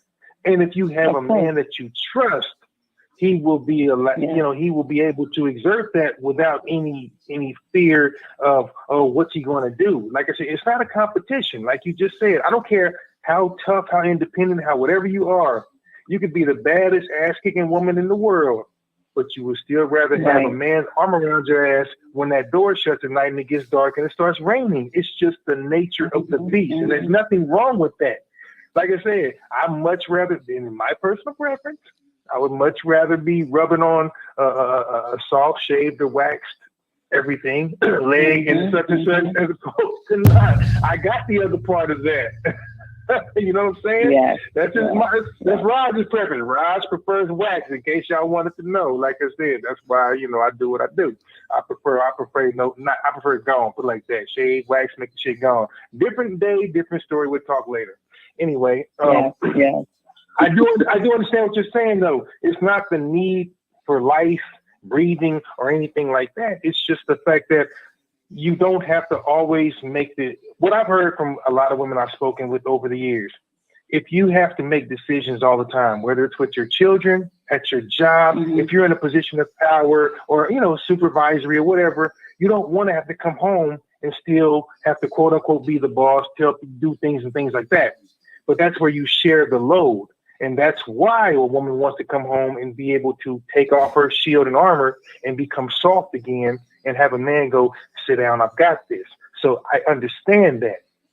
Conversely, you have to understand that your man carries the weight of the world on his shoulders. Because of that, if you don't cater to that and you don't acknowledge that, why should he then turn to you and go, I've got you, and all that encompasses?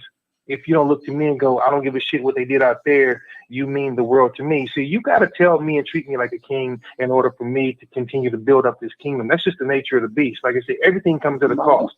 And if you don't believe in that, you're a fool. So I get what you're saying. It's not about needing to live, but to really, really just navigate. It is so beneficial when you can at least say, I got somebody I can depend on. But then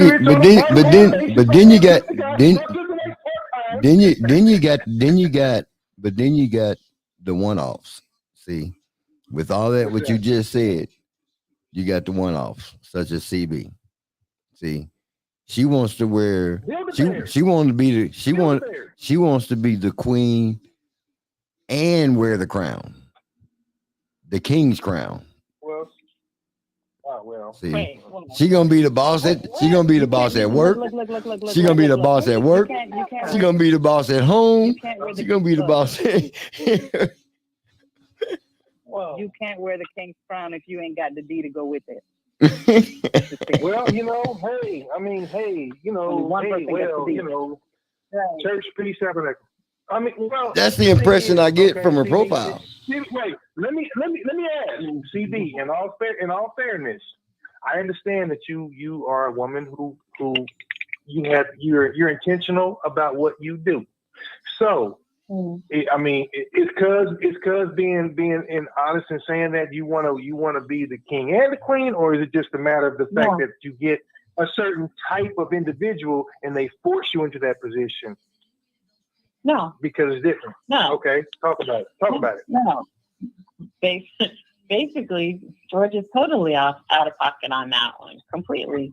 I have no desire to wear the king's crown. I have my own damn crown. Why would I want his crown? Second thing, I'm already an independent woman. A man can do for me what I can do for myself. No man bought my house for me. No man bought my car for me. No man has taken care of my children since they've been born. I have done it all. So when I say a man can't do for me that I can't do for myself, I speak from experience. The only thing a man can do for me you still want somebody is to knock stop you. me You up. still want A somebody man to can stop knock you me to the up. bed, though. True. But you know, You a still man want doesn't have somebody to do go, that. I mean, just, you know, but the thing is, the emotional connection is mainly what I'm looking for, and I haven't found that with anyone. And it's getting kind of frustrating because I'm going to be older next week, and I'm at the age now. You older now. Where I just want a companion. I don't know forever, because when I look at a dude and the first thing in my mind is, can I, do I want to wake up to this face every day? Do I want to hear this voice every day? Do I want to interact with this person every day? So you got to stop that. Pretty much the answer for me thus far has been hell no. And so I always message them back, no, just move on. I'm not the one. Just move on. And they just persist. That's part of the problem. That's part of the issue. You're already going in looking at it for failure. Not that you're not. I'm not saying you're looking for failure, but the way you're looking at it, you're automatically setting yourself up for failure. If you go into meeting somebody and the first thing you do is look at them and be like, "Can I be with him for the rest of my life?" You're already going down the wrong path. Yeah. You're already going down the wrong path. You know what I mean? So early because it's so early on. That's because you haven't given it a chance just yet. Yeah, you need to be looking at him saying, "Can I make it? Can I make it to next week?" I mean, I'm just saying, really, that should be the furthest thing from your mind, because it's the furthest thing from your feelings. You said it. You said you don't want to. You have no interest in being married or nothing like that. So if that's the case, why would you go into a relationship or go into meeting somebody and you're thinking that already? You don't think if that's gonna happen, let it. If that's gonna happen, it's gonna happen. But listen, what I'm saying, if that's gonna happen, it's gonna happen on its own without you making it happen or him making it happen. It's just gonna happen. So you gotta. Well, they try. And it annoys me. I get annoyed very easily, especially when I got so sick. And they tell me, "Oh, you're gonna be my wife," and I say, "No." "You're gonna go out with me?" "No." "Have drinks with me?" "No." "Can we exchange phone numbers?" "No." It's like they don't hear no. I don't get why they don't. So this is the thing. This is the thing, sis. What you need to do is you need to control that by you being the aggressor and initiating. Because this is the thing.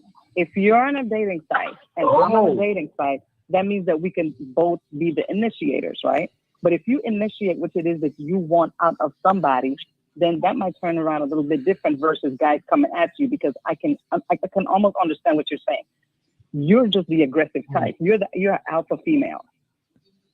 But evidently, you don't want an alpha male. You just want an alpha male. No, the problem is she's an alpha female, but she does want an alpha male because beta males piss her off. And that's the problem. Right. No, you said. Listen to this. She wants an alpha male in the bedroom. Oh, that part. Sure. She wants a part-time alpha male. She wants a part-time alpha male.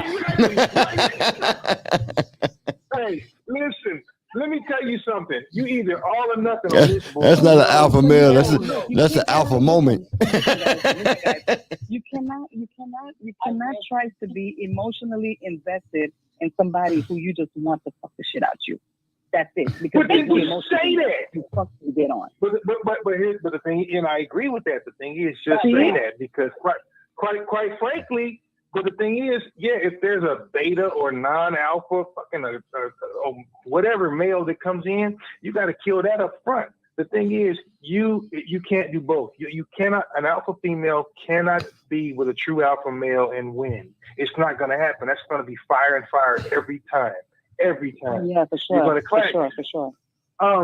And I'm not saying it's good or bad. I'm just saying that it's one of those that's going to be a tough sell. Because the kind of guys you want, like, and Mimi, I think said it best. You need that part-time alpha in the bedroom. He's got, but see the hats we have to wear as men. You got to wear this hat.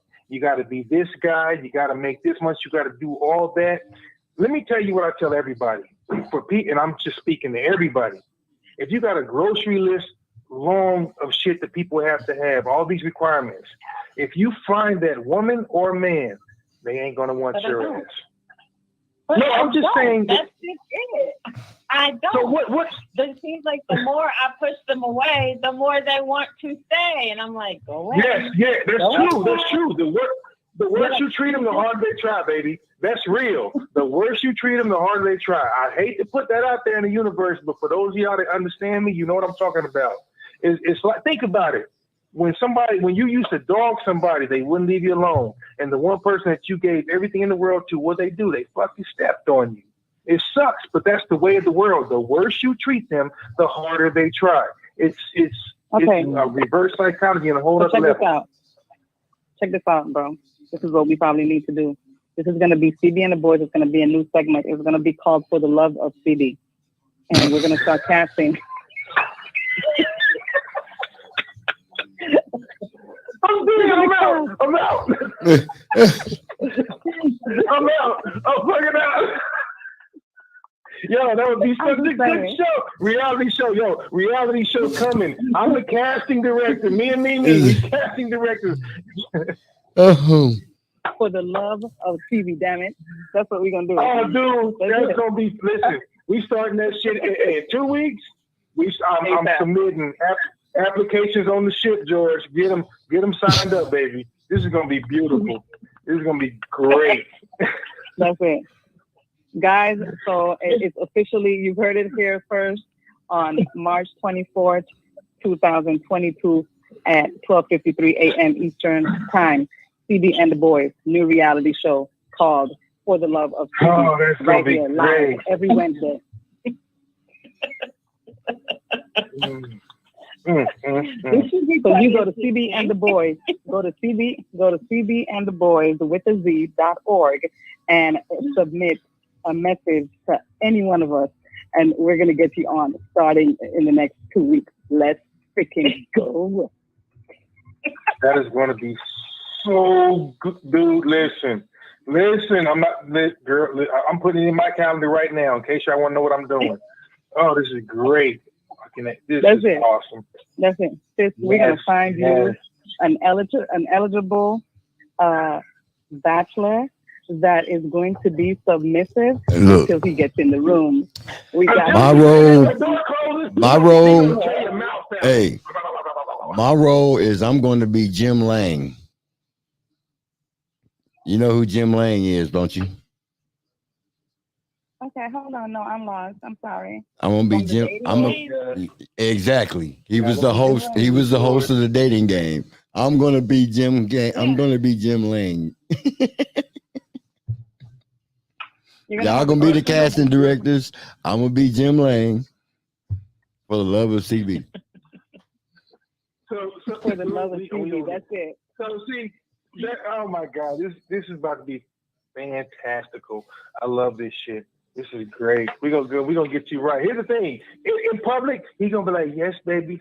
In private, he gonna give me a motherfucking hair, shut, and he gonna tear your mouth out. And then all of a sudden, you gonna come, hey, we either fucking a fight. There's one of the two. That's gonna be great. So we have a whole lot of security and disclaimers because at the end of the day, we still need to protect our sister. Okay.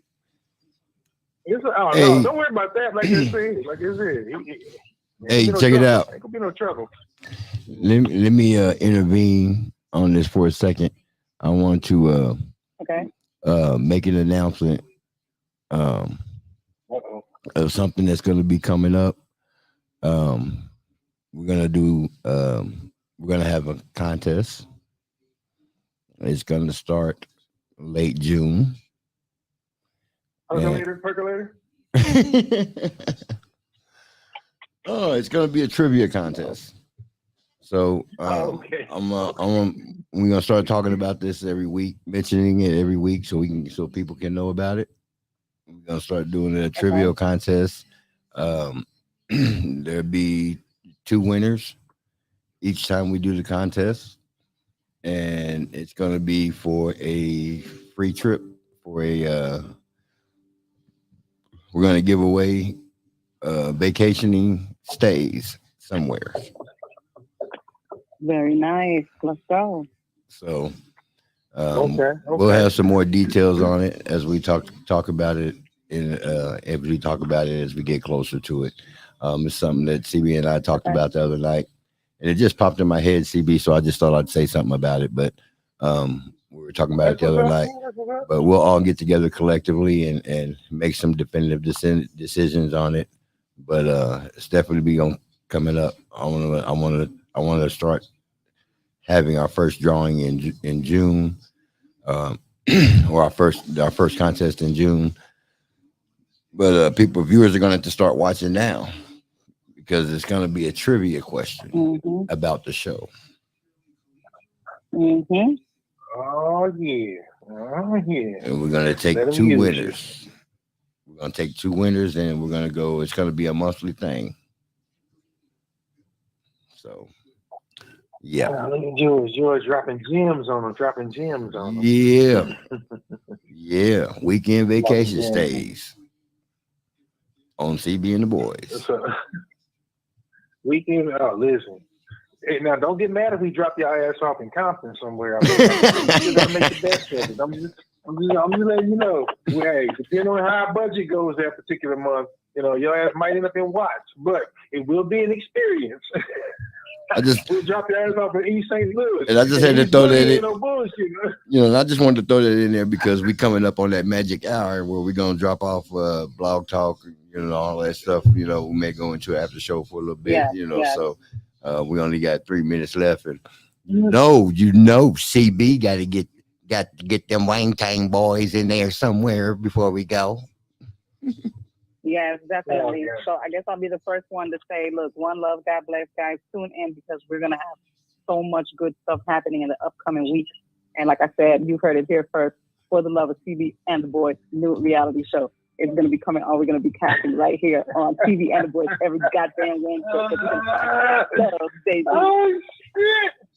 Oh, God, that's going to be great. Yeah. That's going to be great. Yeah. That's going to be funny as hell. Got to be more careful. Oh, boy. So, yes, who else, man? Come on, let's go.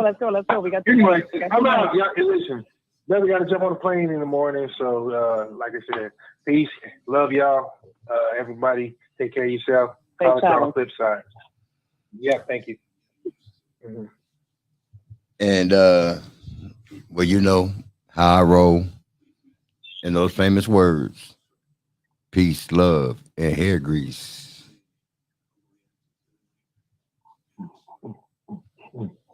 All right. Thank you so much for rocking with us tonight. You've been listening to CB and the Boys. We're here every Wednesday for your Midweek Motivator. Hopefully you've been motivated, and it is Wednesday, so hopefully you got your Wednesday motivation. We want to again thank our guest tonight, Ms. Donna McClifford, BMAC of BMAC Enterprises. Thank you so much for sharing your event with us. Everyone, remember you can do and be anything you want as long as you work hard and you believe in yourself, but above all things, you love yourself. Also, shout out to BTS, who will be soon departing Korea to descend upon Las Vegas, and they will also perform on the Grammys. And I really have a good feeling that this is the year that we're going to see some changes on the Grammys, and BTS should walk away with their well-deserved Grammys, so we'll see. So that being said, to take us home, it's going to be BTS and Black Swan, and we will see you next week. Bye-bye. Oh, also, thanks to our sponsor, iSetted Management. Everyone enjoy the rest of your work day, your work week, and we will see you next week. There's BTS to take us home with Black Swan.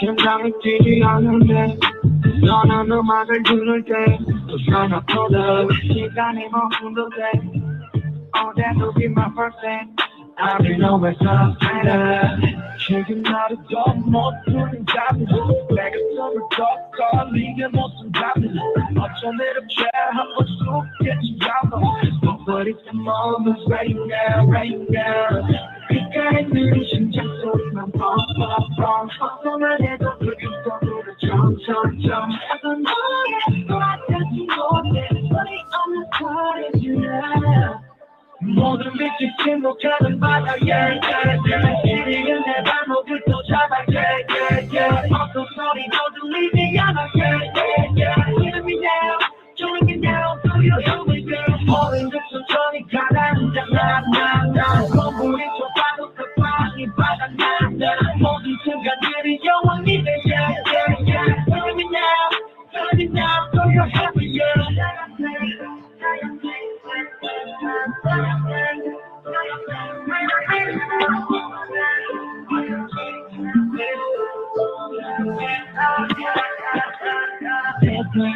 양쪽으로 different 자꾸 초점을 잃어 이젠 너를 싫어가 차라리 내 맘 녹아게 내가 껴들어가게 가득히 못했어 나는 날 봤어 전에 널 노렸어 여긴 나의 병합실 내 스튜디오 녹색 바로 깜깜하게 나를 쫓아줘 적색 흘러가지 않을 거야 다시 또 인사 I feel myself 귓가에 빠진 심장 소리만 펑펑펑 손을 들고 나의 속으로 점점점 내가 계속 없어 귓가에 소리 질러 모든 빛을 침묵하는 바다 yeah, yeah, yeah 지리는 내 발목을 또 잡아 yeah, yeah, yeah 어떤 소리도 들리지 않아 yeah, yeah, yeah Join me now, join me now, do you hear me girl 모든 듯 천천히 가라앉아 나나나 몸부림 좁아도 급하게 바다 나나 모든 순간들이 영원히 돼 yeah, yeah, yeah Join me now,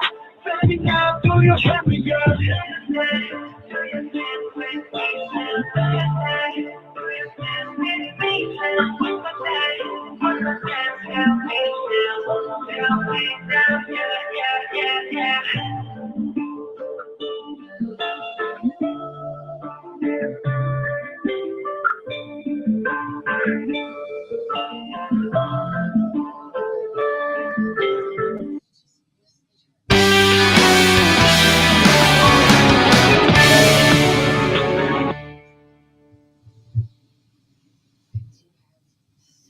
Thank you for using Blog Talk Radio.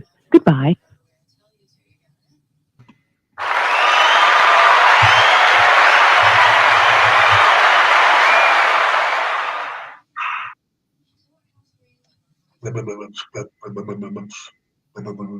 Shut up, bud. Hey.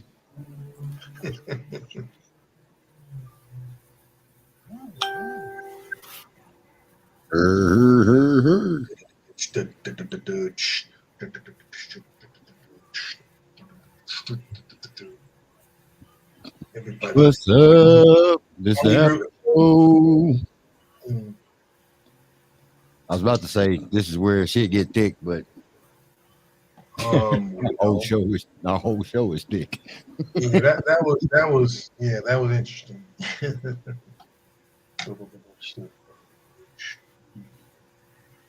I gotta go pick up some shit. Well, shit. Got to be more careful. Yeah, man, it looked like your glass was a little empty. Shit, I went through 3 of them. I had to slow down. I gotta get on the fucking plane tomorrow. Y'all was killing me. And Mimi is Mimi over got the shot. Mimi got the shot. Hey, listen. You know when Mimi get about drink number 3, 4 in, it's a wrap. Mimi took like 4 shots. I said, ooh, this is about to be a problem. I just well, but since you muted, we can't hear you. Be on that dating app, boy. She has been in that phone for the last 30 minutes. I'm not muted. You can't hear me? I didn't say muted. I said now. Yeah, we can. I can hear you now. But I said you've been in that phone for the last 30 minutes. Right. We are redoing our dating app thingy profile. All I can say is, dog, it's a good thing that shit went around in the 90s. Yeah, I took the challenge off. Apparently, you got 44 messages already. Oh my god, that's all kind of bad. She took the challenge off, so you already know what's gonna happen. Yeah, take the challenge off. Hey, see right there. See what happens. So somebody needs to go ahead and get on the website and put the CB and the boys for the love of CB, because this shit is serious. I'm not playing with it. This shit is hilarious. Doing this shit. This shit is hilarious. That's all I can say. This shit is funny to motherfucker. We're gonna really do this. We're gonna start getting footage on April 4th or April 5th. Yeah. Look, this shit is gonna have to be footage then, and I think every week we just have to have like a panel segment, okay, with guys calling in and making it happen, and then we probably need to get together in the next couple months and do a whole face-to-face showdown with whoever's been selected. Yeah. I'm trying to tell y'all.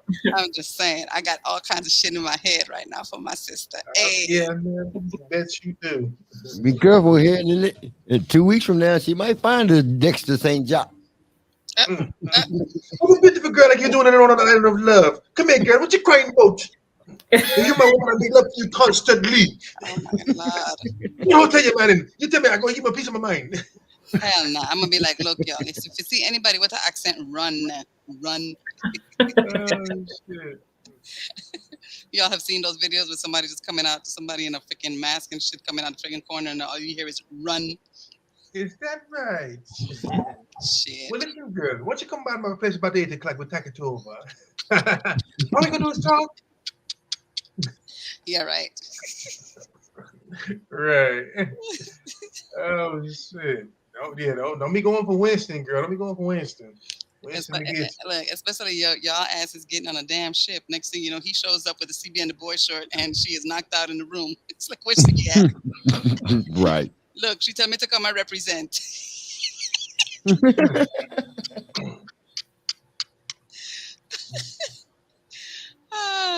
It would be a blank and the boys. CB is missing on the ship. No, honey. That's too damn funny. No. Got to be more careful on that ship. Why? Shit, you can't kidnap him. I ain't go no damn where. What you gonna do? Go overboard on? Can't go nowhere. Everything is video camera now. Shit. Yeah. You can't do it like you used to. Throw their ass over and go to your room. Like, I don't know what happened to it. No. You can't do that no more. We're not doing I that. don't know where Becky went. No, ain't none of that. That's gonna be funny. Funny. Funny.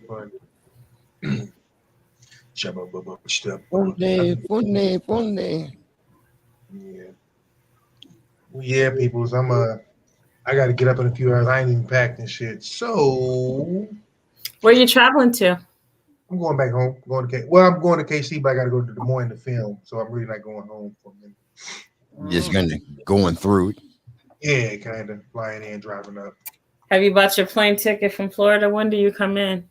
I won't get in until I don't think I get in until like the morning of the 4th. The 4th? Brother got to work. Yeah, I know we board on the 5th at like whatever time. So I think so you're not gonna go down to the Pie Rooms with us on the 2nd? I will not make it. Nope. I got a few jobs I got to pull off first. So I will not. But you know what? I do need to make sure I still got Mr. P's number, Willie P, because that was my guy. So I want to reach out to him. But no, I will not make it. But yeah, that's a whole week, and I'm moving shit around as it is. I'm pretty busy, so to be gone that long is doing some things for me. But you know, maybe we could video chat. Y'all can call me, and then like I said, I can make sure I ain't getting out the shower, got my wang out and a drink in my hand and some shit like that. Say hi. Yeah. My traveling starts next week. Yeah. I gotta go to San Francisco next week. Really? Yeah, we gotta talk about that. We're doing the Erickson gig in San Francisco next week. So when we go, and then when we come back, when we get back, then we got that week of Erickson gig in LA. LA, I'll drive to. I'm not driving to Frisco, but I'll drive to LA. Yeah. It's like, so yeah, we got a lot popping, which is good. And you know what? They might be changing the rule, Mimi. So you might have been just like too early messing up and shit. Changing the rule on what? Not on no ship. Not yet. Not still. I guess that's okay. I'm buying my stock in that shit because when they lift everything, that shit's gonna blow up. I'm gonna get paid. Let me tell you something. Yeah. Hey, honestly, let me help y'all out. If you can buy like Carnival Cruise or Royal Caribbean, buy that shit now because that shit's low and it's gonna go up. It's gonna go back up. So if anybody's listening, get Carnival Cruise, get Royal Caribbean, get Virgin, get something because Don't get Virgin. It's all gonna go up. But if the cruise line, I mean, not airline, cruise line. I know, but I'm saying Virgin Cruises, don't get them. Is that the ones that got stopped and all the ships got held back and all the gas shit? Yep. Even better. Because the shit's cheap and they're all gonna go up. Even better. Mm-hmm. Yeah, they had 3 ships repossessed with people on them. That's all right. I know, right? That's what I'm trying to figure out. They didn't go into how, but I'm trying to figure out how do you repossess a whole ship with people on the shit? Like, listen, y'all ain't gonna finish your trip. Just come on. Yeah, they took them all off on another boat. The thing about put them on another boat. You had to know. Finish ticket. They had to change boats. You had to know that the bill was not paid before that ship left the dock. Yeah, they do. 3 of them. That was a setup. It's a gangster ass setup right there. Oh yeah. Who are the owners? They must be Russians. No, let me stop. Oh wow. Hey, no. Here's what's funny. So check this out. And I was gonna I meant to say something about it earlier on the show, towards the beginning of the show, and I forgot. And I just got another hit on my Twitter feed. So guess who has a Twitter account now? Do tell. Ukraine. What? Ukraine has opened up a Twitter account. Why? I gotta take. Who's that? That's Roger. I gotta take a trip, so y'all gonna be riding with me. Peace. Oh, we between your legs. I know, right? He was. He logged in with his cell phone. Well, yeah, all I see is knees and feet. I was like, yeah, we all in your crutch. I was like, people pay good money for that. My business. No, but maybe come on now. It's me, dog. It just looked crazy because it's like the four of us are still in, and all of a sudden here comes this fifth camera. I'm like, oh shit, right? Like, who trying to get us? Look, yeah, I got. All of a sudden we're talking about Ukraine and Russia and shit, and all of a sudden this extra camera came on. I was like, I'm sorry. Don't look up my IP address, please. I would have had to dip out like, oops, guys, I'm gone. Talking shit. It's all good. Now I gotta go grab some. I gotta go procure some. Hey, this is my little mini bar since y'all in my house and shit. Oh shit. Ew. Yeah, Nice. You know that guy right there. Funky Comedina. In the newspaper and shit. That was back in the day when I was young and could run and shit. No more of that. But I wonder why I be at home fucked up. I know. I see all them empty bottles.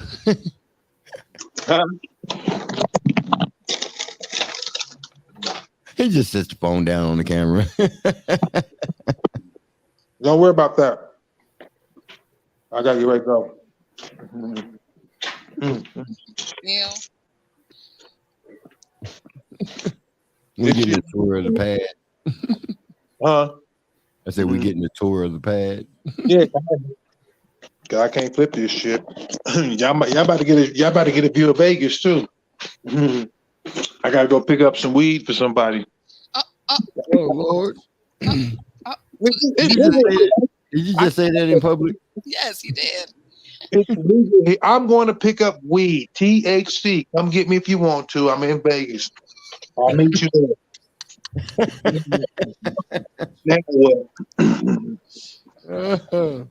See, we can do that shit. Matter of fact, don't nobody even come here without stopping at a dispensary. Did you just sit on the toilet? Nah, fool, I'm in my laundry room. Damn, nigga. It looked like a bathroom. I was just wondering. Look, fool. Look like you need to do some laundry.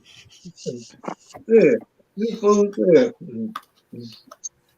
Yeah, sit on the toilet. Listen, I know we comfortable with each other, but we ain't that damn comfortable. Got to be careful. Oh, dude. See, this is my own deal with y'all. Right here. I got the old school over here. I got my 280 that I got from my pop. We're gonna restore that this summer. That's a classic. It looks like a shelf right now. Yeah, it kind of does, but nah, we get the engine and all that. That's to jump off in the who ride. Damn, it's a little cold out here. Rides don't like it when it's cold. What is it, 70? Nah, it's probably like 47, 50, something like that. It ain't terrible, but it's cold enough. Well, you gonna be flying into 38 degrees tomorrow. Yeah, that's what I heard. I can't. See, I get brand new. I can't stand y'all city shit. Today and yesterday we had rain and snow. You said what? We had rain and snow all day today. Crazy. Listen, I need one of y'all to talk to your Jesus and tell him I'm coming in and I can't deal with that now. Come on, let's cut this out now. This ain't the problem I want. And see, Mimi, you be missing everything. Because you ain't been to Vegas yet. We didn't came out here. Now, I mean, I'm a miss Florida, but I ain't been down there. But come on, man. But you know what? Like I said, my sister and brother are in Atlanta, so you know, it wouldn't be nothing for me to come down there and just mess with them and then catch you on all that too. Yeah. So like we got all be together. Oh, you know, I ain't worried about it. Gotta handle this shit. Maybe I need to stay away from this too. You're like, you borderline diabetic. Uh-oh.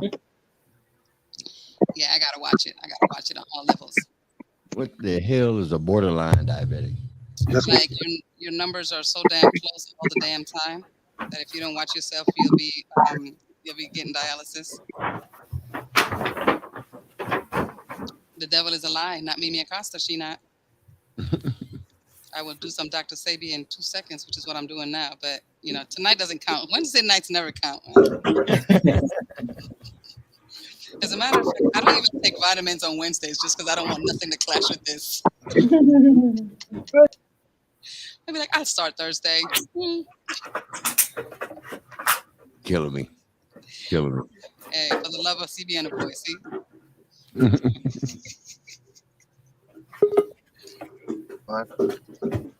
Not you said you don't take vitamins on Wednesdays. Really? I don't take anything on Wednesdays that could possibly clash with this right here. Well, nothing clashes. So yeah, I don't take anything on Wednesdays. I don't care what it is. I drink a lot of water before the show all day. Well, let your food be your medicine. Let your medicine be your food. You know the rule. Yeah. That's true. That's my cheat day. My cheat day is You know what? Do you know that water is good for diabetes? It probably is. Water is a natural decelerant. If your blood sugar is high, water is. If you're prone to having high blood sugar, then drinking a lot of water will help keep it low. Well, yeah, you want to get anything that can be a diuretic, of course. That's what you want to do. Right. And maybe that's why I'm not getting caught in the mix of that shit right there. Because I drink a lot of water. So, okay, here's a question. I've heard plenty of times, borderline. So when you're borderline, now one thing I know for a fact, I used to be a personal trainer. Hypoglycemia, believe it or not, can be reversed, but diabetes cannot. It can be managed. Look it up. Hypoglycemia can be reversed. Diabetes can be managed, but not reversed. Wrong. Look it up. Look it up. I don't have to. I go to the doctor every 3 months. So every 3 months. George, I know you take yours, but here's the thing: you will never. Once you're diabetic, you won't not be diabetic, but you can get to the point where you do not need insulin. Since when? Since always. Let me clarify. Since always. Let me clarify. Then let me explain to you. So you got type 1, type 2 diabetic. Yes. Type 1 diabetic is irreversible. Your kidneys are damaged and your liver's damaged and will not produce insulin, period. Okay. Type 2 diabetes, your liver still produces insulin. It just doesn't produce enough. So with the right care, treatment, and diet, that is repairable. You can come out of being diabetic if you're type 1. If you're type 1, you're done. Stick a fork in it. You'll be diabetic all your life.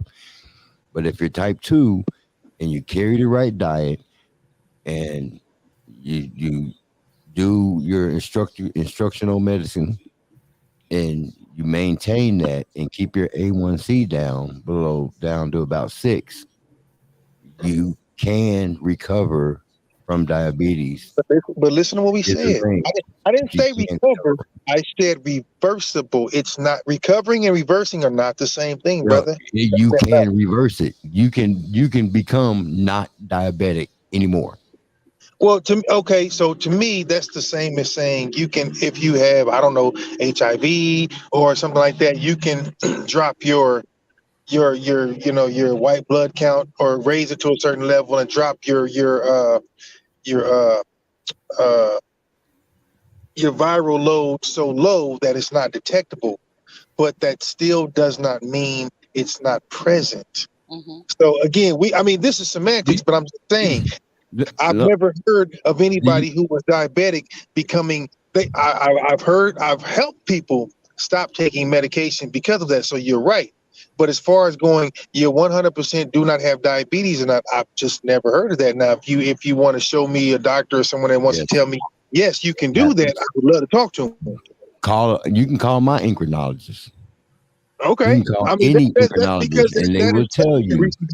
They will tell you if you're type 2, right, and you treat it right, you can. And I mean, it ain't no 2-3 month recovery. You know, you're not diabetic anymore. You know, when your liver will repair itself if you take care of it. If it's still producing insulin, it can return to the state to where it produces enough insulin that you're not diabetic anymore. Okay, fair enough. I mean, fair enough. Listen, far be it for me to tell someone who is, I said, far be it from me to debate with someone who has to endure it. It's just I've not, and I do understand the difference between type 1 and type 2, which I know some people don't even know that there are 2 types. But that was just always my understanding. Yes, you can manage it, and you can lower, your numbers so far that you no longer need extra insulin or medication, et cetera, et cetera. I've just never heard of it as being called reversible. So like I said, far be it for me to argue with you who has to go see the fucking doctor. I'm just saying this is news to me. Yeah, it's true. You can be officially diagnosed as non-diabetic anymore, meaning your system's completely repaired. But it takes an amount of dedication that most people don't do or don't have. They don't have that drive. Right. The type of discipline that it would take to do that. Right. They don't have the discipline to do that. Listen, I know how hard it is to have to cut out shit for 2 weeks or 4 weeks before, a competition or some shit like that. I can't imagine doing that for always. If you tell someone to cut down, it's one thing. If you tell someone to cut out, that's another. And crazily enough, most people just go, you know what? Oh, well, if you talk about smoking or drinking or excessive eating of anything, people are like, well, you know what? I'm already in this position. Fuck it. I might as well just do this until I'm gone. Like it's just ride it out. Right. Yeah, just ride it out. Yeah, that's the case. But you can reverse diabetes if you are type 2. That's and also now, let me clarify this too. There's different levels to being a type 2. So the lower levels, yeah. The upper levels, they can, but not likely. Right. Because it depends on how much insulin your liver produces. Right. Because now when you hear somebody say that's diabetic, that's insulin dependent, that means their liver is producing no insulin at all. Right. The only way they get insulin is from a needle, period. Right. And the insulin is what cleans your blood cells of sugar. It cleans the excess. Insulin cleans the excess sugar and glucose out of your system, out of your blood. So if you don't produce enough of it, you get too much of it, builds up. So, and I'm to where like I feel it like I went a couple of days, but I went like 3 days because I was working so much. I was out the bed and out the door, in the door and in the bed. I went like 3 days in a row. Just here recently, like 3 days in a row, didn't take any of my diabetes medicine.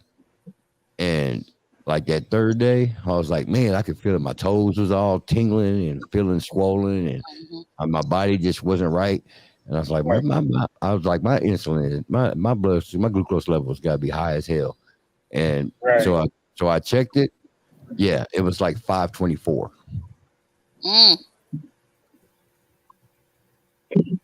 And so that's interesting because that has changed so much. And I'll be the first to admit that. Like I said, my information is probably way antiquated compared to yours because you keep it up regularly. But see, once upon a time, they taught us that was the case. And again, it could be a scare tactic and things like that. But obviously, with the advent of different medicines and all this other bullshit in the past 20 years, I can see that changing. Like definitions have become more broad and probably definitive in little bitty areas as opposed to just a one broad spectrum of, yep, this is it, that's that. So that's like, I like that. That's news to me, and I just learned something.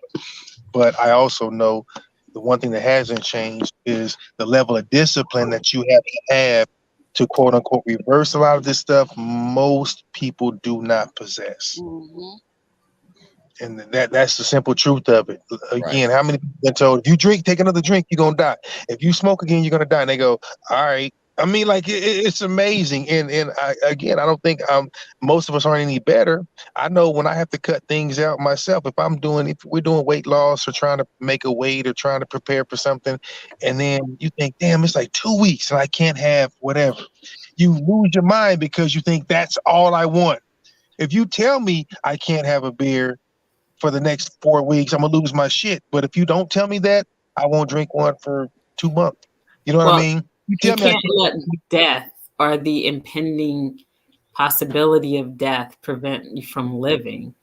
And that's what people really need to take away from that, because death is inevitable. We know that is the finality. That is it. That is the end. And we know that is coming for all of us at some point.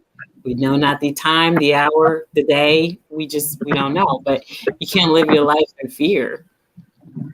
And my thing is this: everybody dies, but not everybody lives.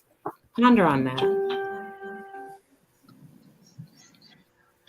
But the thing is, some people already resign to the fact of what they resign to whatever destiny they think is in front of them. So if they go, you know what, I've been doing this poorly for this long, I might as well keep going. You're right. You have two choices. It's almost like the glass half full versus empty theory. Some people look at it like, damn, I'm almost done. Some people go, wow, I'm only half done. Same thing. If you go, I've been drinking this whole time or eating poorly this whole time, I might as well ride it out. Or you can go, listen, I've got to shift this up so that I do have. And it's quality of life versus quantity, which is something that, my grandmother used to always say, if you don't have quality of life, it doesn't matter how long you live. And that's very, very true. I wouldn't want to live to be 85, 90, 100 if I'm bedridden, can't move, can't walk, in pain. In that case, yeah, I'd probably rather check out earlier. But if you know for a fact that you can have a good quality of life if you do certain things, why wouldn't you? Discipline. Same thing we talked about a week ago, and before that. Discipline is everything. Most people do not possess it. That's why everybody needs coaches, teachers, motivators, blah, blah, blah. Discipline is not really that easy to come by for a lot of people. So this is why doctors are around and physicians and trainers and, like I said, and all these different types of people. Because unfortunately, so many people cannot do it on their own, are not self-motivated, and just flat out don't know the answer. You cannot practice what you don't know. But that's interesting. They didn't know that. So all that to say, Mimi, get your shit together, because we got things we got to do, mama. Yeah. And whatever you want to bounce off, off us or whatever. Hey, shit, me. I come down there on weekends, whatever. Like I said, you'll hate me. We'll climb Stone Mountain. I got you. I've done it hungover. It was great. Let me tell you something. I have done a drive around Stone Mountain. I have not done a walk up that hill at all. we should do that. We should document us taking on Stone Mountain. Like I said, I haven't done it in quite a few years, but that would be cool. See, a day in the life, maybe a day in the life. Yeah. That would be cool. See, we can always make something out of it. See, of course. There's always an opportunity. That'll be the challenge. We got CB, we got the love of CB, and then Mimi doing the Stone Mountain walk. That's right. See, hey, the longer we go, the more things we come up with. Absolutely. And I think it's like a mile. It's like a mile upwards too. So it's right at 1.1 miles, I think. So yeah, it's been a while. That'll be well, I say fun, but that's kind of a relative term. Yeah. I know it's 5 miles around the mountain, and I haven't done that. No, I haven't done the around. I think I've done part of it, the around, but I've definitely done the going up it a few times. And like I said, it's a pretty good one. Not terrible, but there's some spots. So that would be cool. You know what's the crazy thing? There's actually at the bottom, like before you go up, there is this like little stand that shows you like the whole hike up, and then there is a certificate that you can actually fill out that says you have officially, like it's almost like a diploma that shows that. I ain't trying to graduate from Stone Mountain. I'm just trying to sweat out the alcohol from the night before. No, I can't do that. Yeah. I can't see it. Me and my brother-in-law used to do that. That's funny. I might need a backpack with a couple water bottles and something that. Yeah, you would, but it'd be cool. Yeah, that would be cool. It's literally a big ass rock. That's what's crazy. It's literally a big rock. I mean, yeah, it's called Stone Mountain. It's a big rock. Yeah. So it's pretty cool. So all right, bet. See, now we got to put that on the to-do list. So yeah. Like, where the hell did the boulder come from? Aliens, Big Bang, whatever you want to call it. We can talk about it. Yeah. So that's cool. For the love of CB, that's gonna be funny as all hell. That's all I know. watching CB's resting bitch face at these dudes that are trying to court her. It's a sad lot. Her be determined to be unimpressed until she. We're gonna have to do the video dating game. Hey, I'm gonna be Black Woolery. I ain't gonna be Chuck.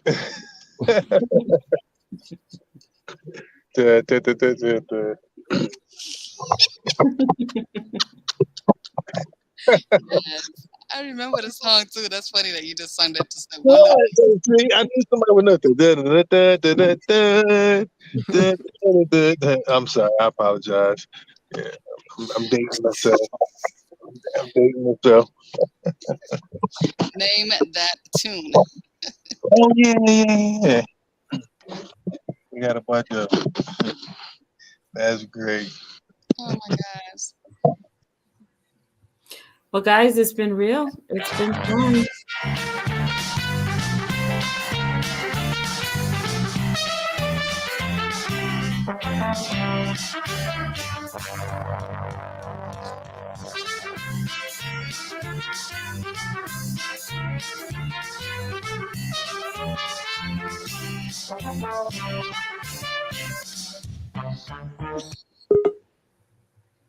Okay. Hey, this whole just in time for Roger to miss it. What I do? This whole phone. Hold on, this is dedicated to you. Hold on.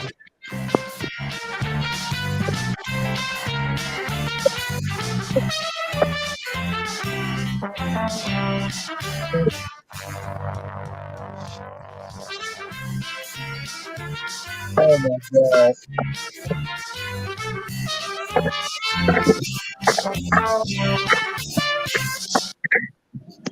Oh jeez. I tell y'all. Look, this whole phone shit's killing me. That's why we was just about to sign off anyway. Yeah. Anyway, he was getting ready to give her spiel when the song just magically jumped into the screen. I don't know what happened. All right, look, I got to get ready to get my shit and then jump my ship. So anyway, I'm gonna catch y'all next week, and that's gonna be the last one before we hit the agua. So Okay, well, you be safe out there. Safe travels. Absolutely. Yeah. I catch y'all on the flip. I'll see y'all next week. All right. Yeah, next week is our show. After my birthday is Tuesday. Your birthday's Tuesday. March 29th. Yeah. I turn another age. What you got up? Nothing. Shit. I'm not celebrating that. It ain't shit. It ain't got to be a number. Shit. Just any excuse to mix it up. Devil is a lie. Y'all gonna be freaking on a ship. Let's just say I'm saying goodbye to my 40s. That's all we need to know. Hey, you don't get on there and start telling everybody, the DJ and everybody, it was my birthday. Can I give some shout outs and shit? Watch. You're gonna have birthday bowl and all that shit for a minute. No. CB. No. You need to embrace it. You can at that point you can actually tell people that you have lived a half a century. Yes. Well, not only that, you look good. Look, I'm gonna let all y'all have that for a while, because like my great aunt Grace likes to say, I'm the baby, even though she's in her damn 70s, but she loves to tell everybody she's the baby. So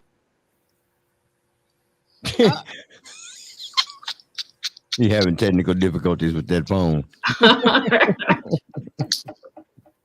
That part. The phone knew he was about to say some bullshit. That's what happens when the phone was like, uh-oh, here comes some bullshit. Right, here comes bullshit. I'm still the baby. People don't be wanting to say that shit. They be like, wait, hold on. No. So it's all good. There's benefits of being the baby, though. Yeah, boom. That part.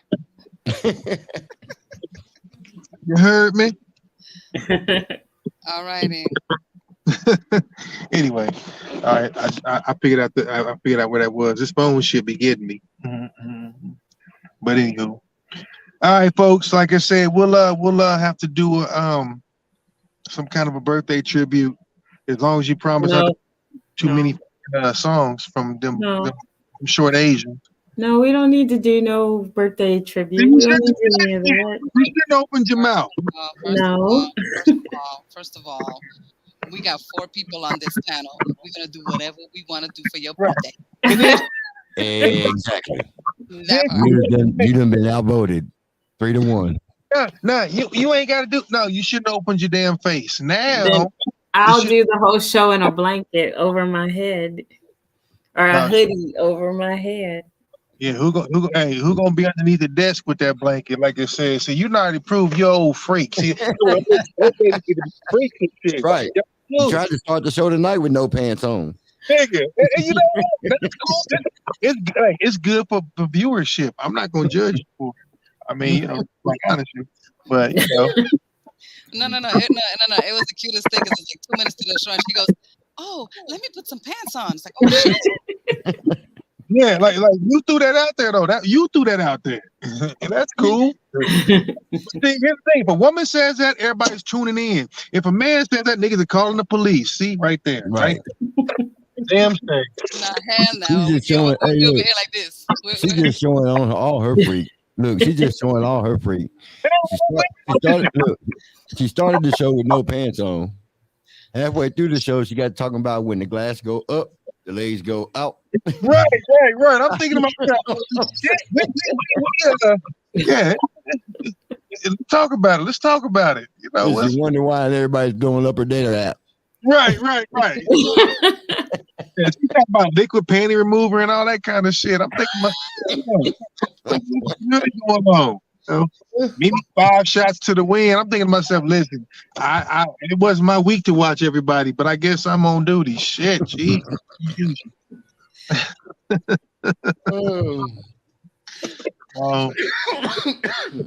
You'll go, the things you'll stay. All right, y'all. All right, it's been fun. I'll talk a little bit. Be safe, y'all. You guys, safe travels, and let's pray I make my bonus. You're gonna make it. Yeah, that part. And thank you all that are still watching. Y'all see how it goes. I'm out. For real this time.